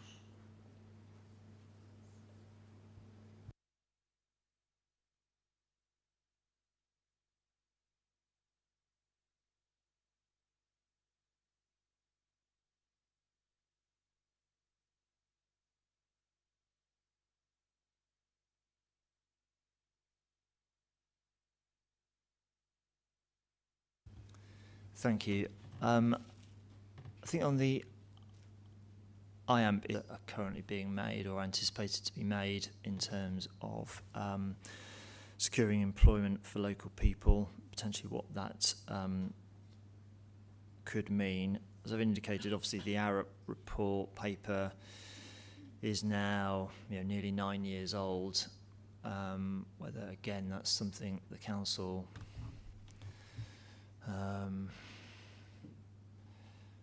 not necessarily update. I'm just thinking it's probably something I probably will need to think about a bit more. One of the things I am curious about, I mean, as I say, I'm going to draw my own conclusions, but just thinking about plan making more recently, from my recollection, Sunderland is the most recent update, most recent adopted local plan in this part of the world. No, there's probably Darlington, sir. Okay, is Darlington in the same functional economic market area, or can be? Are there specific factors in Darlington that I may need to bear in mind? I don't know, Treasury related or anything else that? Yes, sir. They factored in Treasury and also the effects of Teesworks on their numbers. Essentially, exactly the same concept as I am. Okay. As I say, I want to draw my own conclusions, but I mean, Sunderland struck me as the more recent or most local recent kind of plan examination. Whether the inspector there was presented with the same issues around the IAMP and an uplift to housing need. But I will reflect, Mr. Westwick, on what, as you say, the circularity point of the ARROT paper, as I say, bearing in mind its age and how far the SHMA has either picked that up or not picked it up, and we're sort of not necessarily caught in a circle, but whether there's a case of kind of reinforcement that's I need to be concerned about. Let's assume you are concerned about it. What should follow after that? It might mean that you want an update to the ARUP report or a review to see if there's been any change of circumstances whereby its conclusions might have altered, and what the implications of that might be for Formis. Is that something which we could do? Well, I'm getting some nods.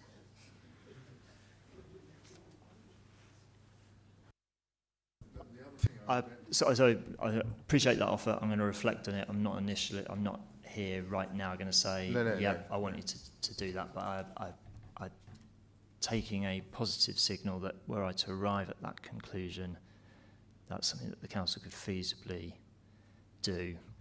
Okay. Yeah, absolutely.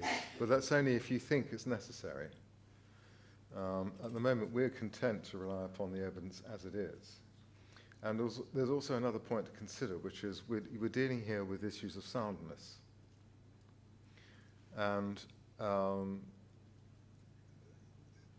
if you're of the view that the evidence base is insufficient upon which to base a conclusion that the plan is sound, then that's all well and good.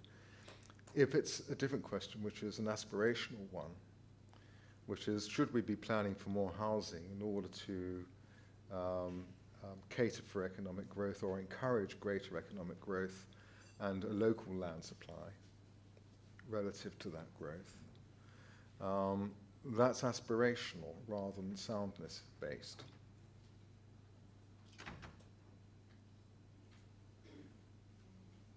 Because there's no evidence before the examination to suggest that a shortfall, a posited shortfall in housing, is going to in some way compromise the economic objectives of the borough as ensconced in the emerging plan. So it comes down to choices, and the availability of choices and the amount of growth those choices predicate do not necessarily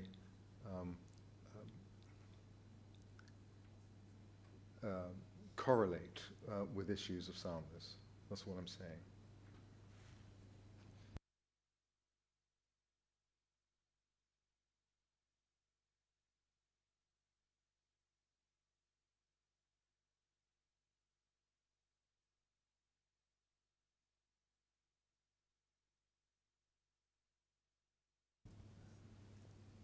Thank you. Okay, I'll reflect on what has been said and the potential for further work in relation to the ARUP paper.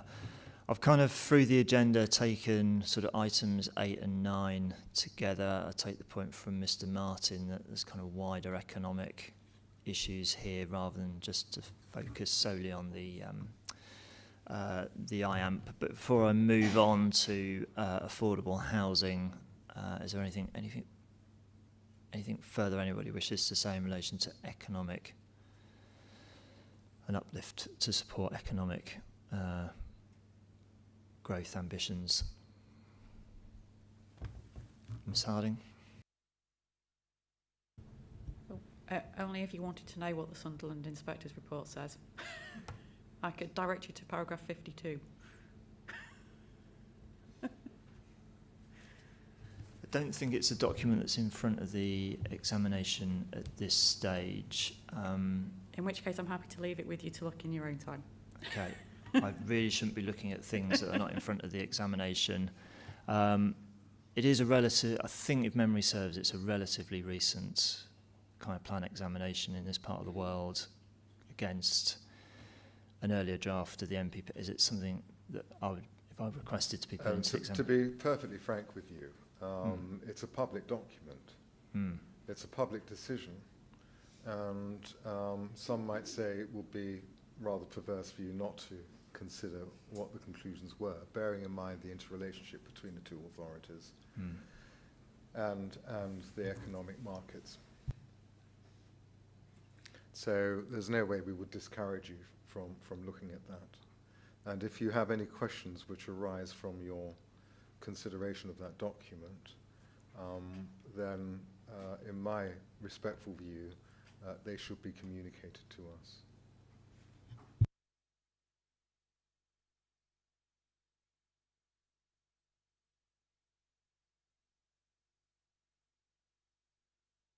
Thank you. To the examination, not just to us. Yes, indeed.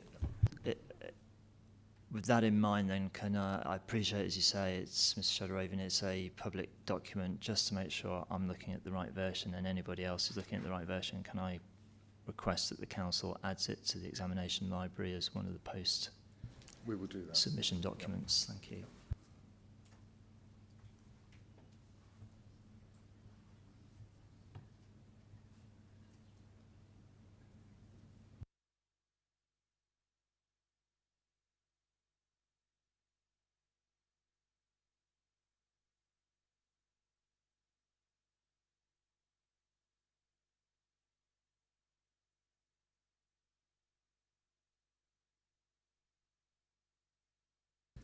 Okay, I'm going to move on then in terms of any other potential adjustments, and again taking the standard method figure as a starting point. My question to the examination was whether it'd be necessary for soundness to plan for a higher level of housing need to help meet affordable housing needs within South Tyneside.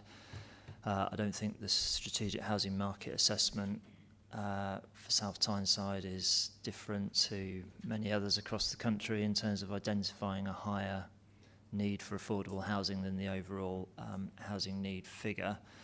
I think I quoted the figure there of 361 affordable dwellings, and without inviting the council in the first instance, say whether it's considered through the SHMA or other processes to adjust the overall housing figure to deliver more affordable housing within the borough.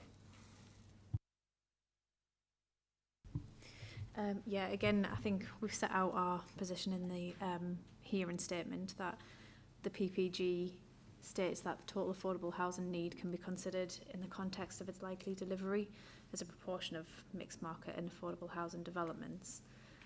So the local plan sets affordable housing requirements based on a combination of the identified need and viability.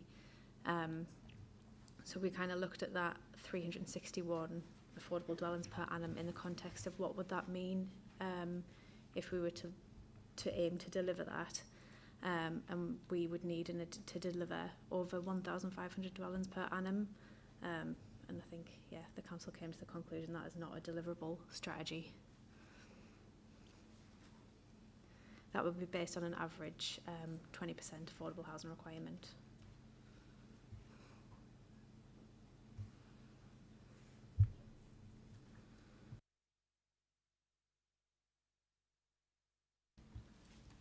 Okay, thank you. Thank you for that. For those, I think there are various people around the table.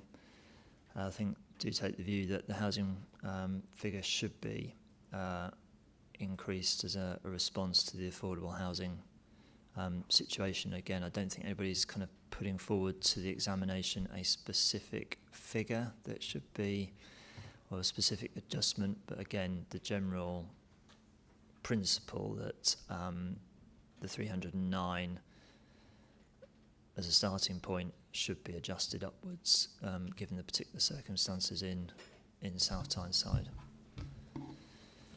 We'll bring in Mr. Ayrton first and then Miss Harding. Yeah, just on that point, I don't think anybody from the statements I've seen in the submissions are saying that the council should deliver the entire need for the local plan period. I think the comments are more should be done to deliver more, not the entire amount in that period.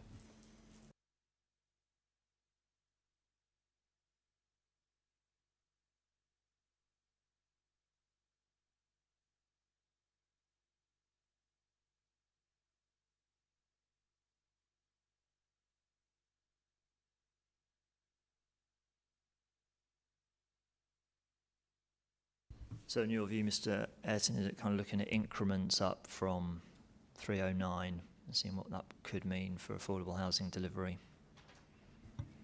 Yeah, I think I think as a starting point, I think the SHMA identifies a considerable need. The use of the figure 361's being identified, which exceeds the standard method for housing requirement. Past delivery has been really low in South Tyneside in terms of affordable housing, so there's a chronic need there, which is significant. The SHMA, one of the main justifications of the SHMA for not looking for an uplift in the housing need is that they identify that the council has taken positive steps towards increasing the affordable housing offer in the borough, such as delivering affordable homes through South Tyneside Homes, which seems to be the solution, but I've not seen much evidence of the strategy for delivering that, how much that's going to contribute to that need as well. And there's no other method other than the sites that have been allocated that are going to make a positive contribution to that.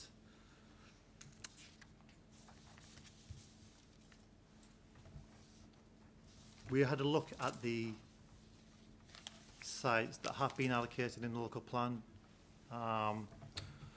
looked at the indicative capacity of those in the local plan and the affordable housing requirement, whether it's 10%, 25% and 30%. And we worked out, this in the submitted statement, that would deliver a total of 678 affordable dwellings over the plan period. That's on the assumption that the full densities are met and the indicative capacities are met. So that's the equivalent of the affordable housing need that would be generated over a 20-month period, would be met at best for the local plan. So we feel that supports the position that the affordable housing need justifies an increase in the housing need of the local plan period.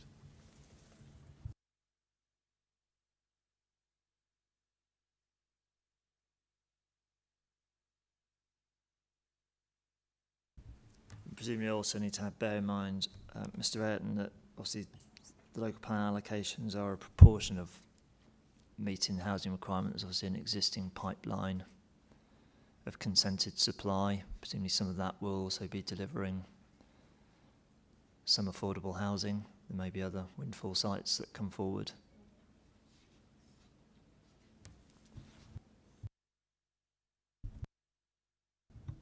Perhaps I'm not certain of how much that would be.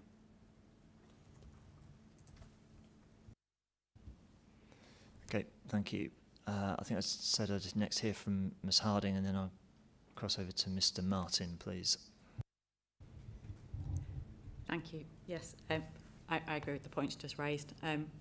Even allowing for the fact that some of those people in the affordable need will have been accounted in the population and household projections, even accounting for the fact that some of the homes might be met through registered landlords providing entirely affordable homes. If we know that the affordable housing need is 361 dwellings per annum and we're only delivering 309, even with the best will in the world, we're never addressing that affordable housing need, which is just increasing those people on the waiting list, increasing the numbers of people who need a home. Even if we go a small way towards increasing the housing figure and increasing those people, it is doing something to address it. Not even building enough homes to meet that affordable need is clearly a significant issue. It's a significant need that isn't being addressed by the council in their current approach. And I can't see a way that they are going to get around that. They're just allowing this to happen and allowing the issue to get worse. And as we've said, even if you assume every allocation meets it, you're looking at 20 months, even if you allow for the fact that some windfall sites might meet it or some of the current sites under construction or with extant permission meet it, you may be looking at, what, 3 years at the most? I mean, it's getting nowhere near where the council need to be. And in this case, this isn't just homes, this is people who need somewhere to live and who need those affordable homes and are just sat on a waiting list at the moment. I really do think the council should be doing more to address this issue.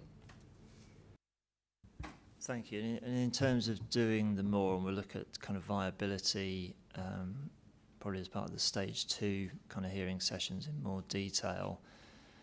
I mean, looking at some of the figures and sort of percentages across parts of the plan area, I mean, Ms Harding, it seems to me it's going to take significantly more housing to kind of have one would argue, potentially a material difference to what's, in terms of an alternative kind of strategy or approach. It's going to require potentially a lot more housing. I wouldn't disagree with it needing a lot more housing per se. I just think doing something realistic to get to meeting that figure is better than nothing, and at the moment I think we're doing less than nothing realistically in terms of 309 in terms of the housing requirement versus 361. That's not even planning to even get close to the need in the first instance, even if every house was built by a registered provider. So I think, you know, an increase is an improvement. A significant increase would be a bigger improvement. And obviously, as I say, registered providers will provide some of those sites. If there is more sites, there's better opportunities for them, same as there is for anybody else building market housing. Thank you. So just stick with the Home Builders Federation, but I'll invite others in on the point. I mean, part of the rationale and the methodology around the standard method is obviously the affordability ratio to kind of respond to kind of what market signals are telling us. I take it it's a wider point, but does that go some way to addressing the overall affordability picture within the borough? I would say not in this case, because we are talking about people who can't afford a home, so they are automatically people who are looking at the affordable housing provision. They aren't looking to purchase a market home in terms of that affordability.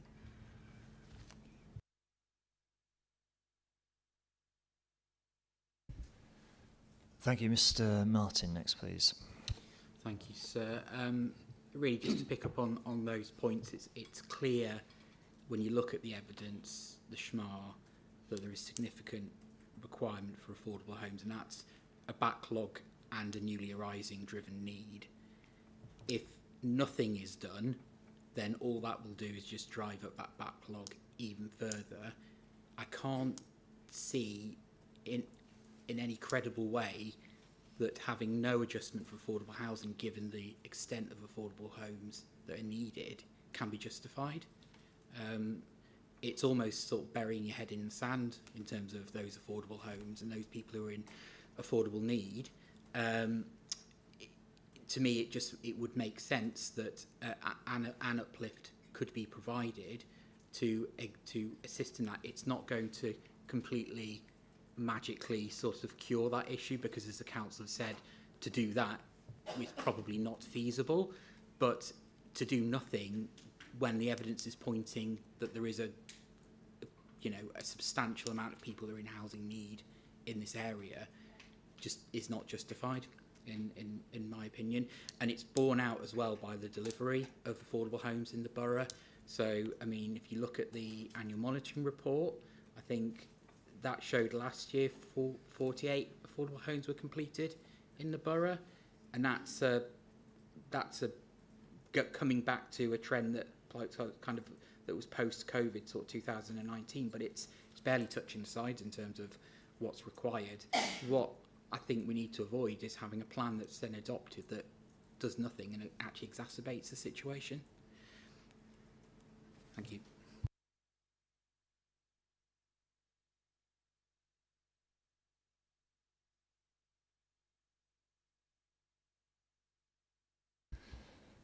Thank you. I'm going to hear next from Mr. Ayrton, and then I will come to Mr. Hutchison and Mr. Butler.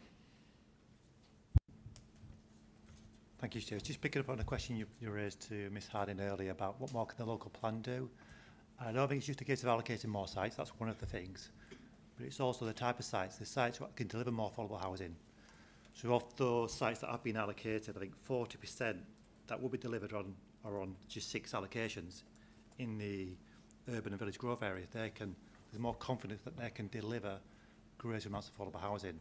So it's not just about more sites, it's the type of sites that can help meet that need too.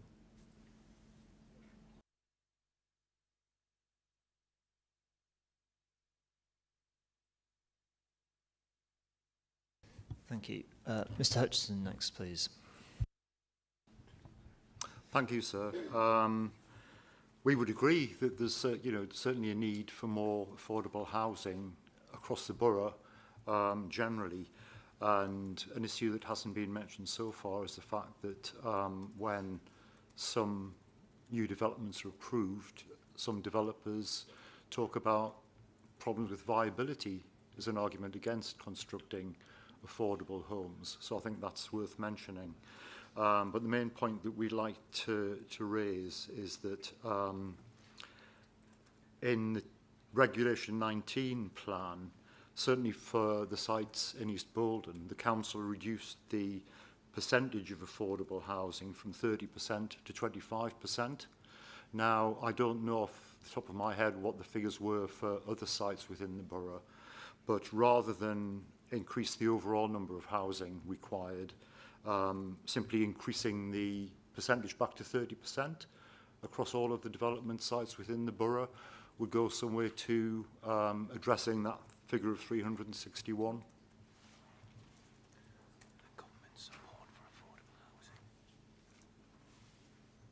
Yeah, and just to add to that, you'll be aware that the government's recently announced additional funding for the provision of affordable housing, which may facilitate the creation of more affordable housing across the country and in South Tyneside.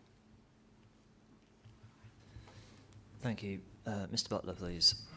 Thank you, sir. I'm pleased to see the conversion of the home builders to the provision of affordable homes. Certainly our experience with the major site that we have is that they do everything to avoid the provision of affordable homes within their schemes. They're able to look at issues such as discounting the requirements. It's then difficult to get Section 106 agreements to provide the homes coming forward. So our approach is one that within the overall housing requirement and looking at Policy 18, which you're going to consider in the second half, we want to see that positively applied policy to provide affordable homes within the plan on the appropriate sites that would need them. In terms of the council not doing very much in terms of affordable homes, Mr Hutchins just said, we're moving to a period now where a government is going to give resources to local authorities and to registered providers. We'll have a different era. We also have the North East Combined Authority and a mayor who has powers to provide finances towards providing affordable homes as well. So we will see the ability of public organisations in partnership with private house builders where necessary have a greater ability moving forward, and we think that can be done within the context of the current housing requirement, notwithstanding our arguments given to you this morning about whether that figure is still too high. So that would be the approach we'd like you to look at, please.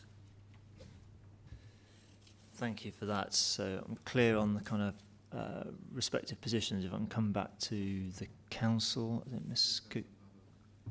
Mr Hutchinson, is that a legacy? Yeah, okay. Ms Cooper, please. Yeah, just to come back to the sort of current affordable housing delivery. Obviously, we're looking at the council delivering affordable housing at the minute in the context of an out-of-date plan and the council being under the presumption of sustainable development. Obviously, the council are confident that we've got robust affordable housing policies in the plan, and if we can bring those forward, then that would obviously increase affordable housing delivery above and beyond what we're delivering currently.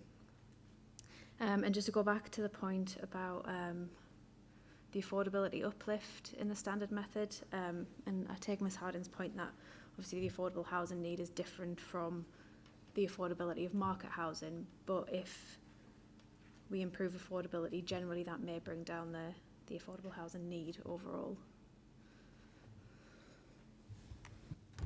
And just to kind of provide another potential kind of part of the picture, I think it's been put to me that there isn't particularly kind of active kind of other ways of delivering affordable housing. I don't know if the council has a view on that, whether the council itself, I know some authorities are now increasingly looking at delivering housing themselves, or whether some of the sites that are coming forward are being delivered exclusively by registered providers within the borough.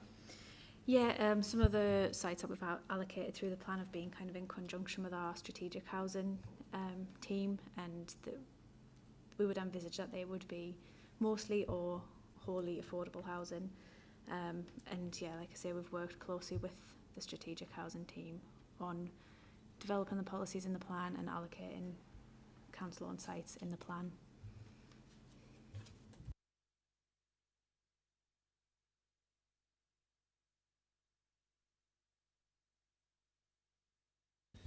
Is there anywhere I can sort of draw on to what those sites, where those sites are, how I could kind of identify those sites? And I appreciate the point you're making, Ms. Cooper, that I probably shouldn't assume that they're going to be wholly affordable, but in terms of the kind of council-owned sites, are they identifiable, so I can have a feel for the type and number of sites? I'm not sure they are in the plan, but it is something we can quite easily pull together. Is that something I can request as an action point for the council to kind of just put that list together for me of council-owned sites where there might be more scope for provision?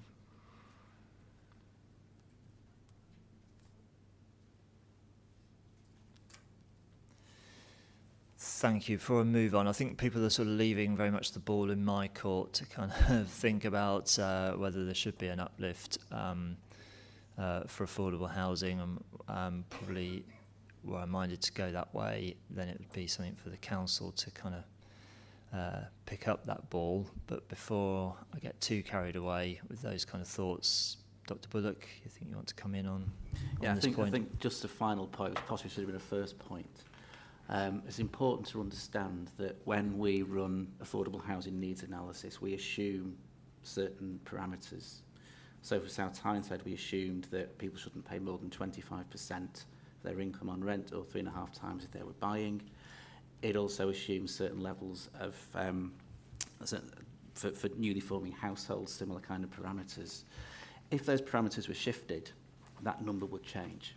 You know, if you were going to say 20% income, the figures would go up. If it was to say 30%, it would come down. So I think the point is that what we're doing in the SHMAR is establishing what the measure of affordable housing need is under a range of parameters as specified in planning practice guidance. One of the biggest issues with that approach is it doesn't sufficiently take into account the role of the private rented sector. And within South Tyneside, there's about 30% of households that are in the private rented sector that are dependent on housing benefit. So in other words, if you are in affordable need, there are other options other than just affordable housing. There are other options in the private rented sector. So I just wanted to try and give that a little bit more context, to not be overly fixed on that particular number 361, but understand a little bit more around the context of it. The bottom line for me, whenever I'm doing this kind of work, is to understand what's the magnitude, what's the measure of affordable housing, recognising that only a proportion of that is likely to be delivered, and the actual figure itself can be can be affected by the assumptions made in the model. It just so happened that I used the consistent model that we did in the previous study, which showed a need for 222. The main 220, sorry. The main reason for needs changing with the uplift in prices that have been experienced since then.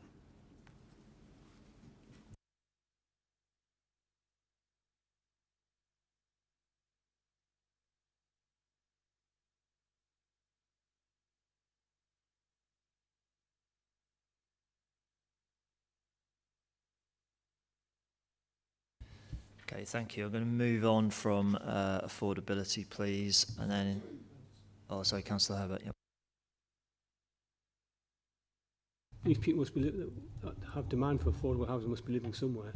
It's largely probably in the private rented sector. So if they have access to affordable housing, they'll move out of the private rented sector. Now, demand for private rented sector will go down. The rent that they can charge will go down. These people are able to sell their houses. So the housing stock will increase available to people. So that may be something to factor in as well, isn't it? Thank you. I think obviously I'm going to look at to Dr. Bullock in terms of where affordable housing is coming from, and presumably needs are arising from people within existing housing, whether that's an independent household or a concealed household, i.e. still living at home, or in circumstances where you don't ideally want to be and you're looking for something alternative. It's not just a case of kind of potential sort of flux or churn within the housing market.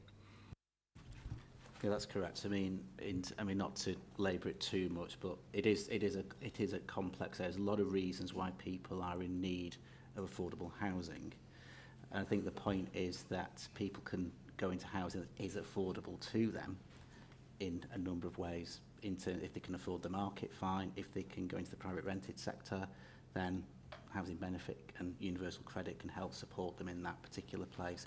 Or there is the actual affordable housing option that's provided by a range of providers. But there are complexities with all of those. Yeah.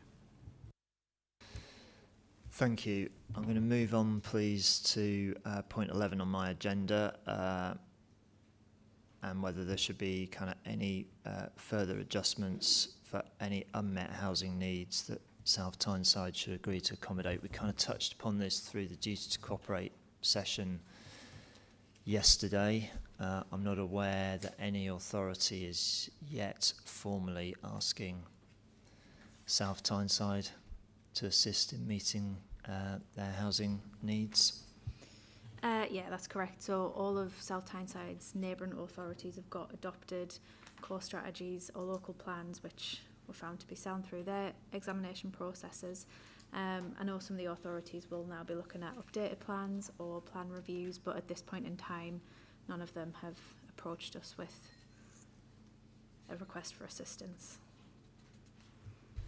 And those raft of kind of various adopted plans were meeting the then identified housing need in full, so there wasn't a kind of a... Yeah, so yeah, we've never at any point been approached for assistance meeting housing need.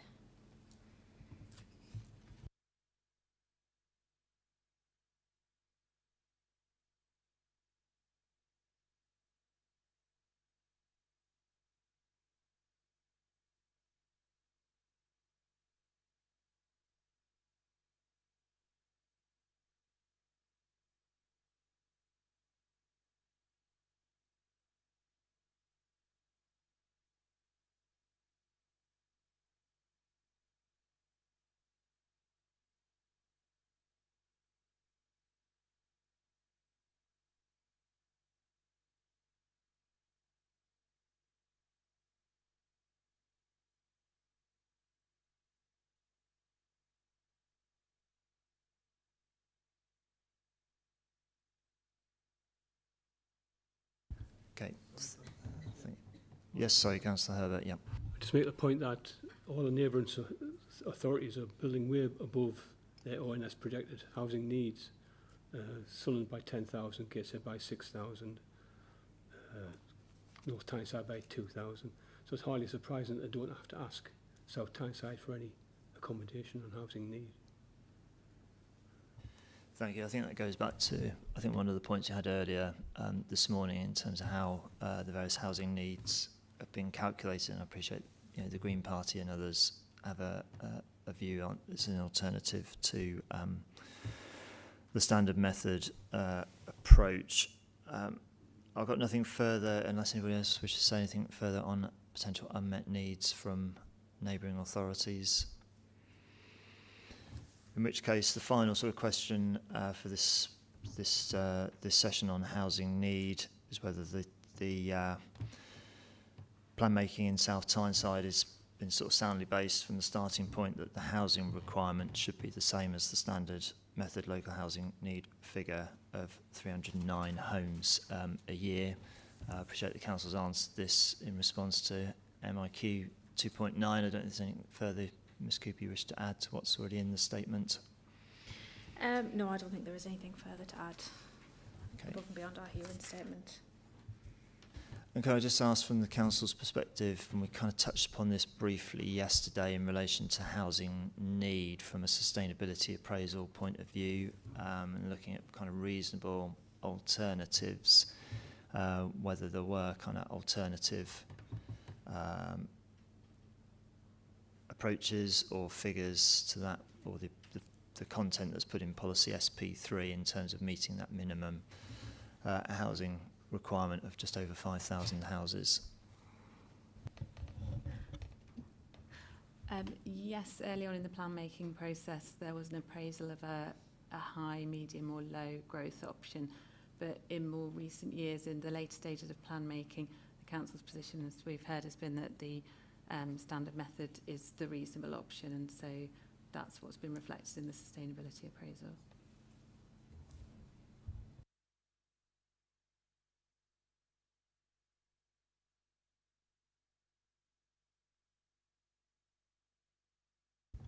Thank you. Are there any further submissions people wish to make in relation to just kind of pulling this all together and setting the housing requirements within the plan at reflective of 309 homes over 17 years?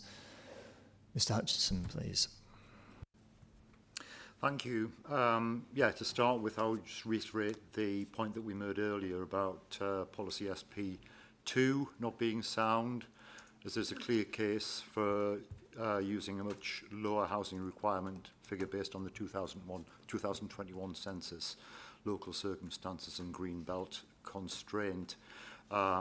We would also argue that policy SP 16.2 is not sound, as it simply uses the number of new homes that is the indicative figure for site GA2, which is the land at North Farm in East Boldon. The policy doesn't acknowledge the additional 202 houses proposed for the site at Clean Lane. Now, this was included as an allocation in the Regulation 18 plan, and although it was rejected by the Council's Planning Committee in March, an appeal has just been lodged by the developer, and if this is successful, the Forum feels that the contribution of the site should be added to those 202 houses, should be added to the plan's housing numbers.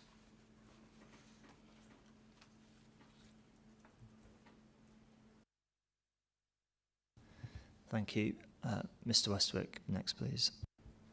So just to clarify and comment on that point, I act on behalf of Vant Homes and an appeal by Vant Homes. It is a brownfield site, sustainable location, but was rejected by the council and refused. So we are at appeal at the moment. So there's no certainty over that site at the moment in time.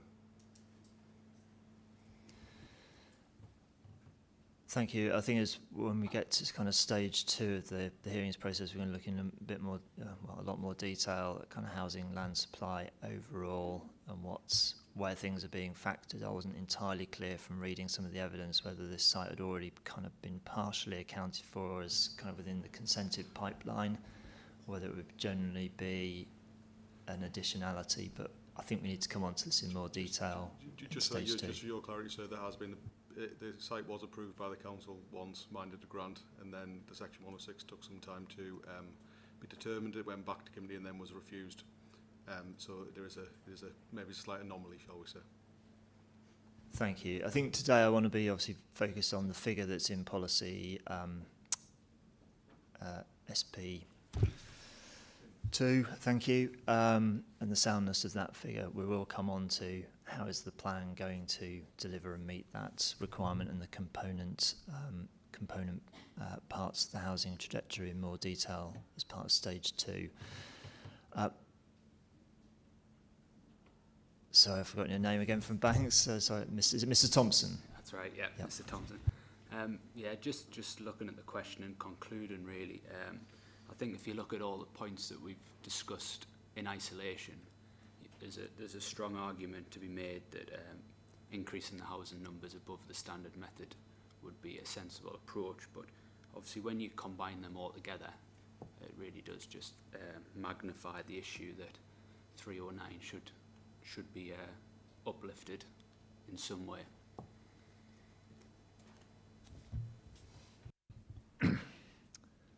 Mr. Hutchinson? Sorry. That's Mr. Butler. Thank you, sir. Just to summarise our position, we did make the proposed modification to policy SP2 that the council should not use the standard method based on the 2014 household projections and should produce a much lower housing requirement figure based on the local circumstances evidenced by the 2021 census and the Greenbelt constraints that we find ourselves in this borough. And in addition, we've heard a lot about the population projections, and it's not clear to us that there are clear evidence that these increases would be generated in the way that is being suggested. If you look at the current ONS projections, they talk about the growth coming from internal migration rather than any other factors. Thank you. Thank you. Councillor Herbert. I just support what Mr Butler and what Mr Hutchinson have just said. It's strange that the 2014 ONS projections are absolutely right and the 2018 ONS projections seem to be totally wrong. So we should be using the more up-to-date figures to surely more accurate, and they would suggest that we need to build less houses than the 309, certainly more in the region of 150s or 120, so in that region. The census figures support that. It would be interesting to see what the 2022 household projections come up with.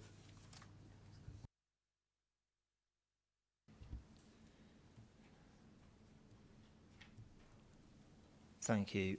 Before I draw the session to a close, I just want to clarify something in my mind with the council. I presume I'm looking at the Regulation 19 plan and what's in this plan. There's obviously references in various representations to a 15% kind of buffer that was looked at as part of previous kind of plan making. Can I just clarify, was that a buffer on land supply or kind of an uplift to housing requirements? Yes, that was a buffer on land supply, so we'd factored that in at Reg 18 just to account for a change in circumstances between Reg 18 and 19. There was some uncertainties at the time with the play and pitch strategy, so it was just to kind of build in that buffer so that we kind of were accounting for sites falling away between Reg 18 and Reg 19. Thank you, that's helpful. Yeah, I thought that was the case. I was just trying to be clear in my mind it wasn't a buffer on an uplift on the housing requirement. Thank you. Okay, is there anything further from the council on this point? There's a couple of action points which I'll wrap up with the programme officer to feed through. Thank you everybody for your contributions this morning. I'll now draw the session on the housing need to its conclusion. We'll be back in this room at 2 o'clock for matter 3 when we start looking at the spatial strategy and policy SP3.